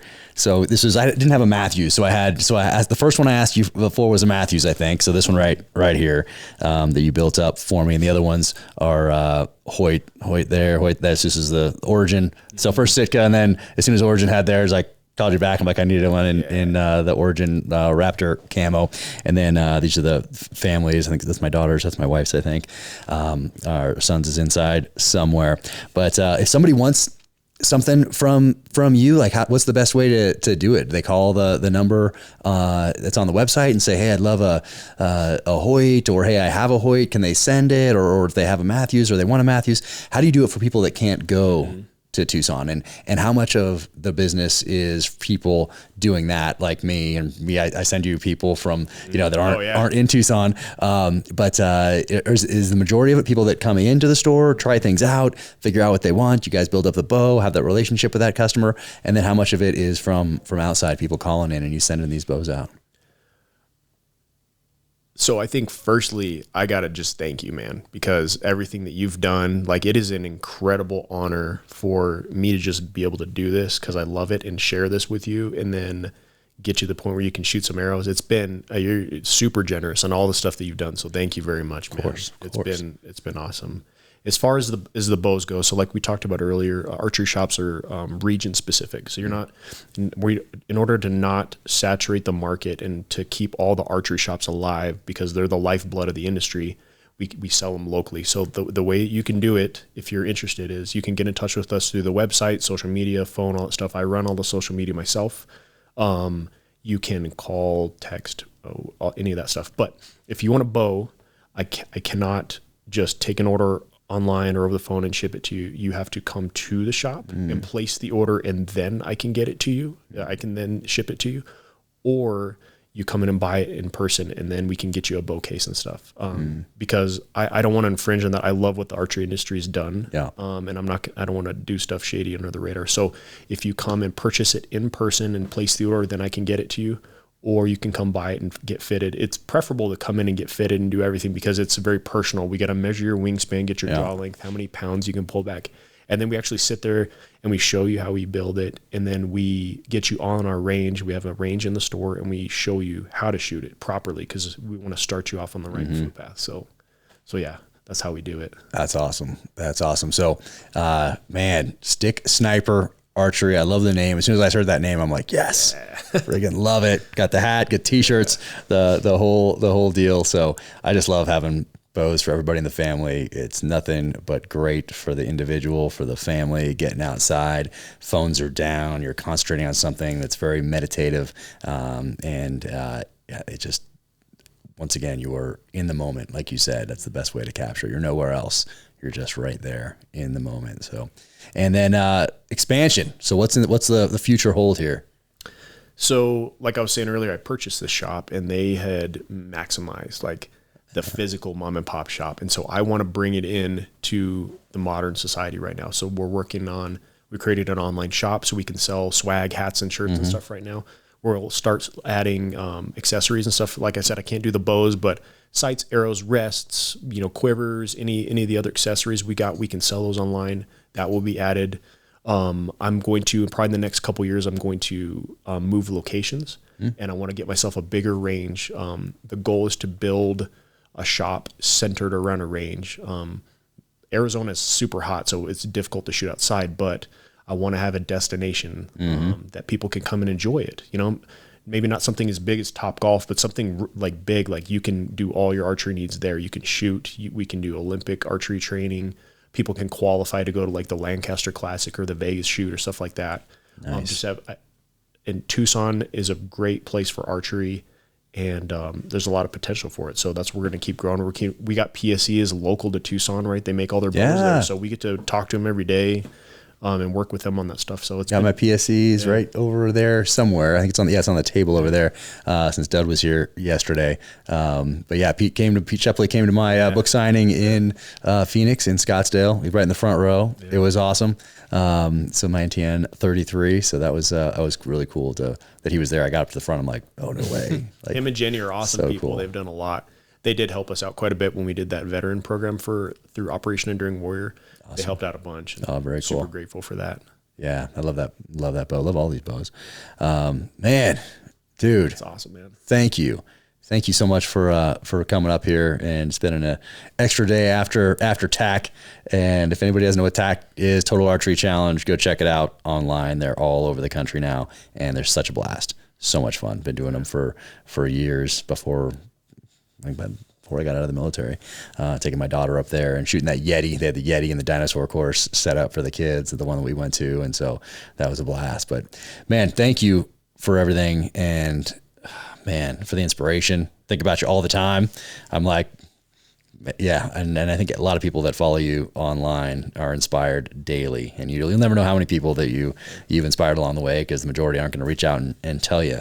But it's a huge impact, and not just the veteran community. It's everybody. So thank you for your time, man. Thank you for being you. And let's go sling some arrows. Let's go try this course. Let's do it, man. Awesome. I'm excited. Thanks, brother. All right, man. Thanks for your time.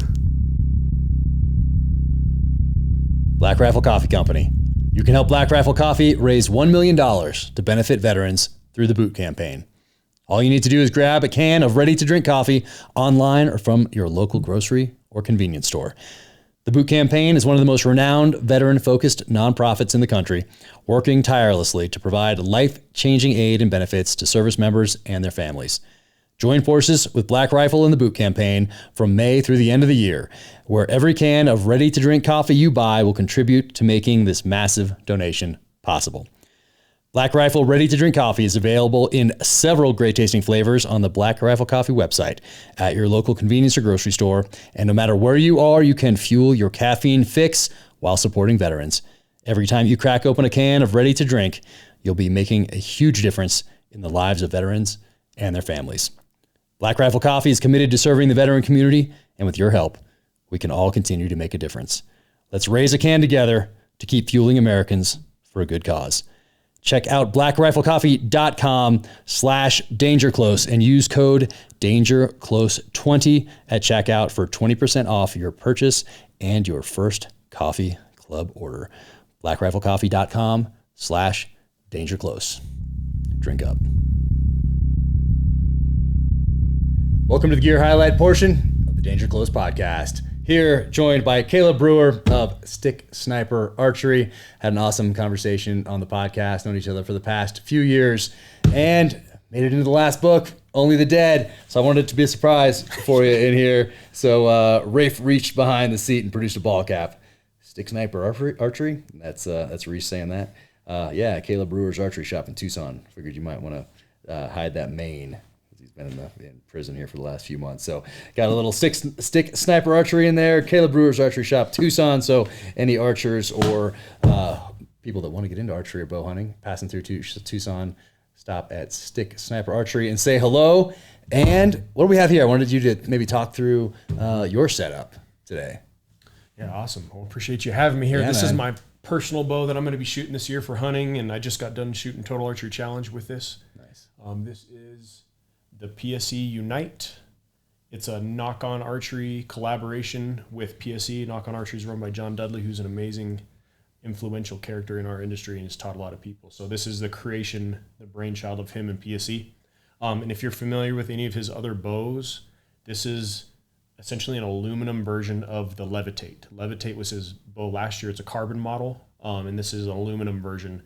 Different, little bit lower price point, same performance, same spec. So it's a 32-inch axle to axle. It comes in 3 cam variations. This is the E2 cam for a little bit longer draw, a little bit speed. The S2 cam is a little bit smaller. And then there's the tried and true, the EC2 cam, which is what PSE has used over the years, and everybody loves the smoothness and everything. So there's a bunch of different options. One of the cool features about this bow is it has their new shim technology. So on previous bow models and across the board, your shims on your spacers between your cams, you had to actually press the bow, take it out of the press with the strings off, decompress the limbs, pull the axle out, take the shims out and swap them in different positions. And in this one, you just press the bow and you can actually pull the spacers out there like a C-clamp chip thing. You can easily tune the bow if you need to paper tune your cam one way or the other. You should do it in a bow press, and there's a lot of safety requirements, but it's significantly easier to tune this than in previous models. Also, on this model, you have the ability to add the front Picatinny mount. There's a bracket that you can bolt right here if you want to do a front quick grip, or the Picatinny mount right here. And also, they have that option on the back for the rest. So my setup right now, I have this set at 72 pounds.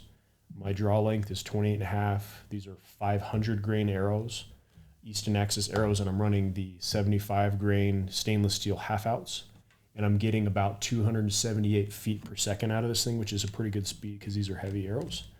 I'm using the QAD Ultra Rest right here, cable driven. I got AAE stabilizers with a 10-degree downturn.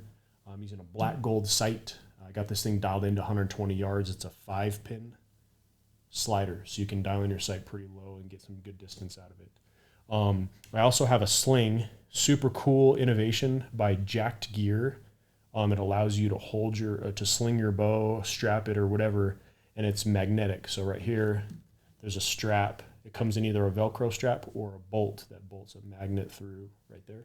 And there's another magnet on the strap, and it's silent, and it just clicks in out of the way. So for instance, when I'm on the mountain doing Total Archery Challenge, I just sling it across my back like this, because I have to use hiking poles forever. So like I just sling it like a rifle right here.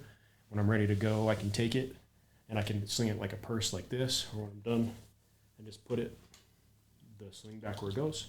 Super easy, boom, out of the way. Nice. One of the cool things about this is if you're going to hunt, you need to use your binoculars. You just rest your elbows right on it, and it's like a mobile platform right here. So super cool innovation. It's a veteran-owned company, and we're really happy to have these, and I kind of need it. I can't really go around without it, so it's been awesome.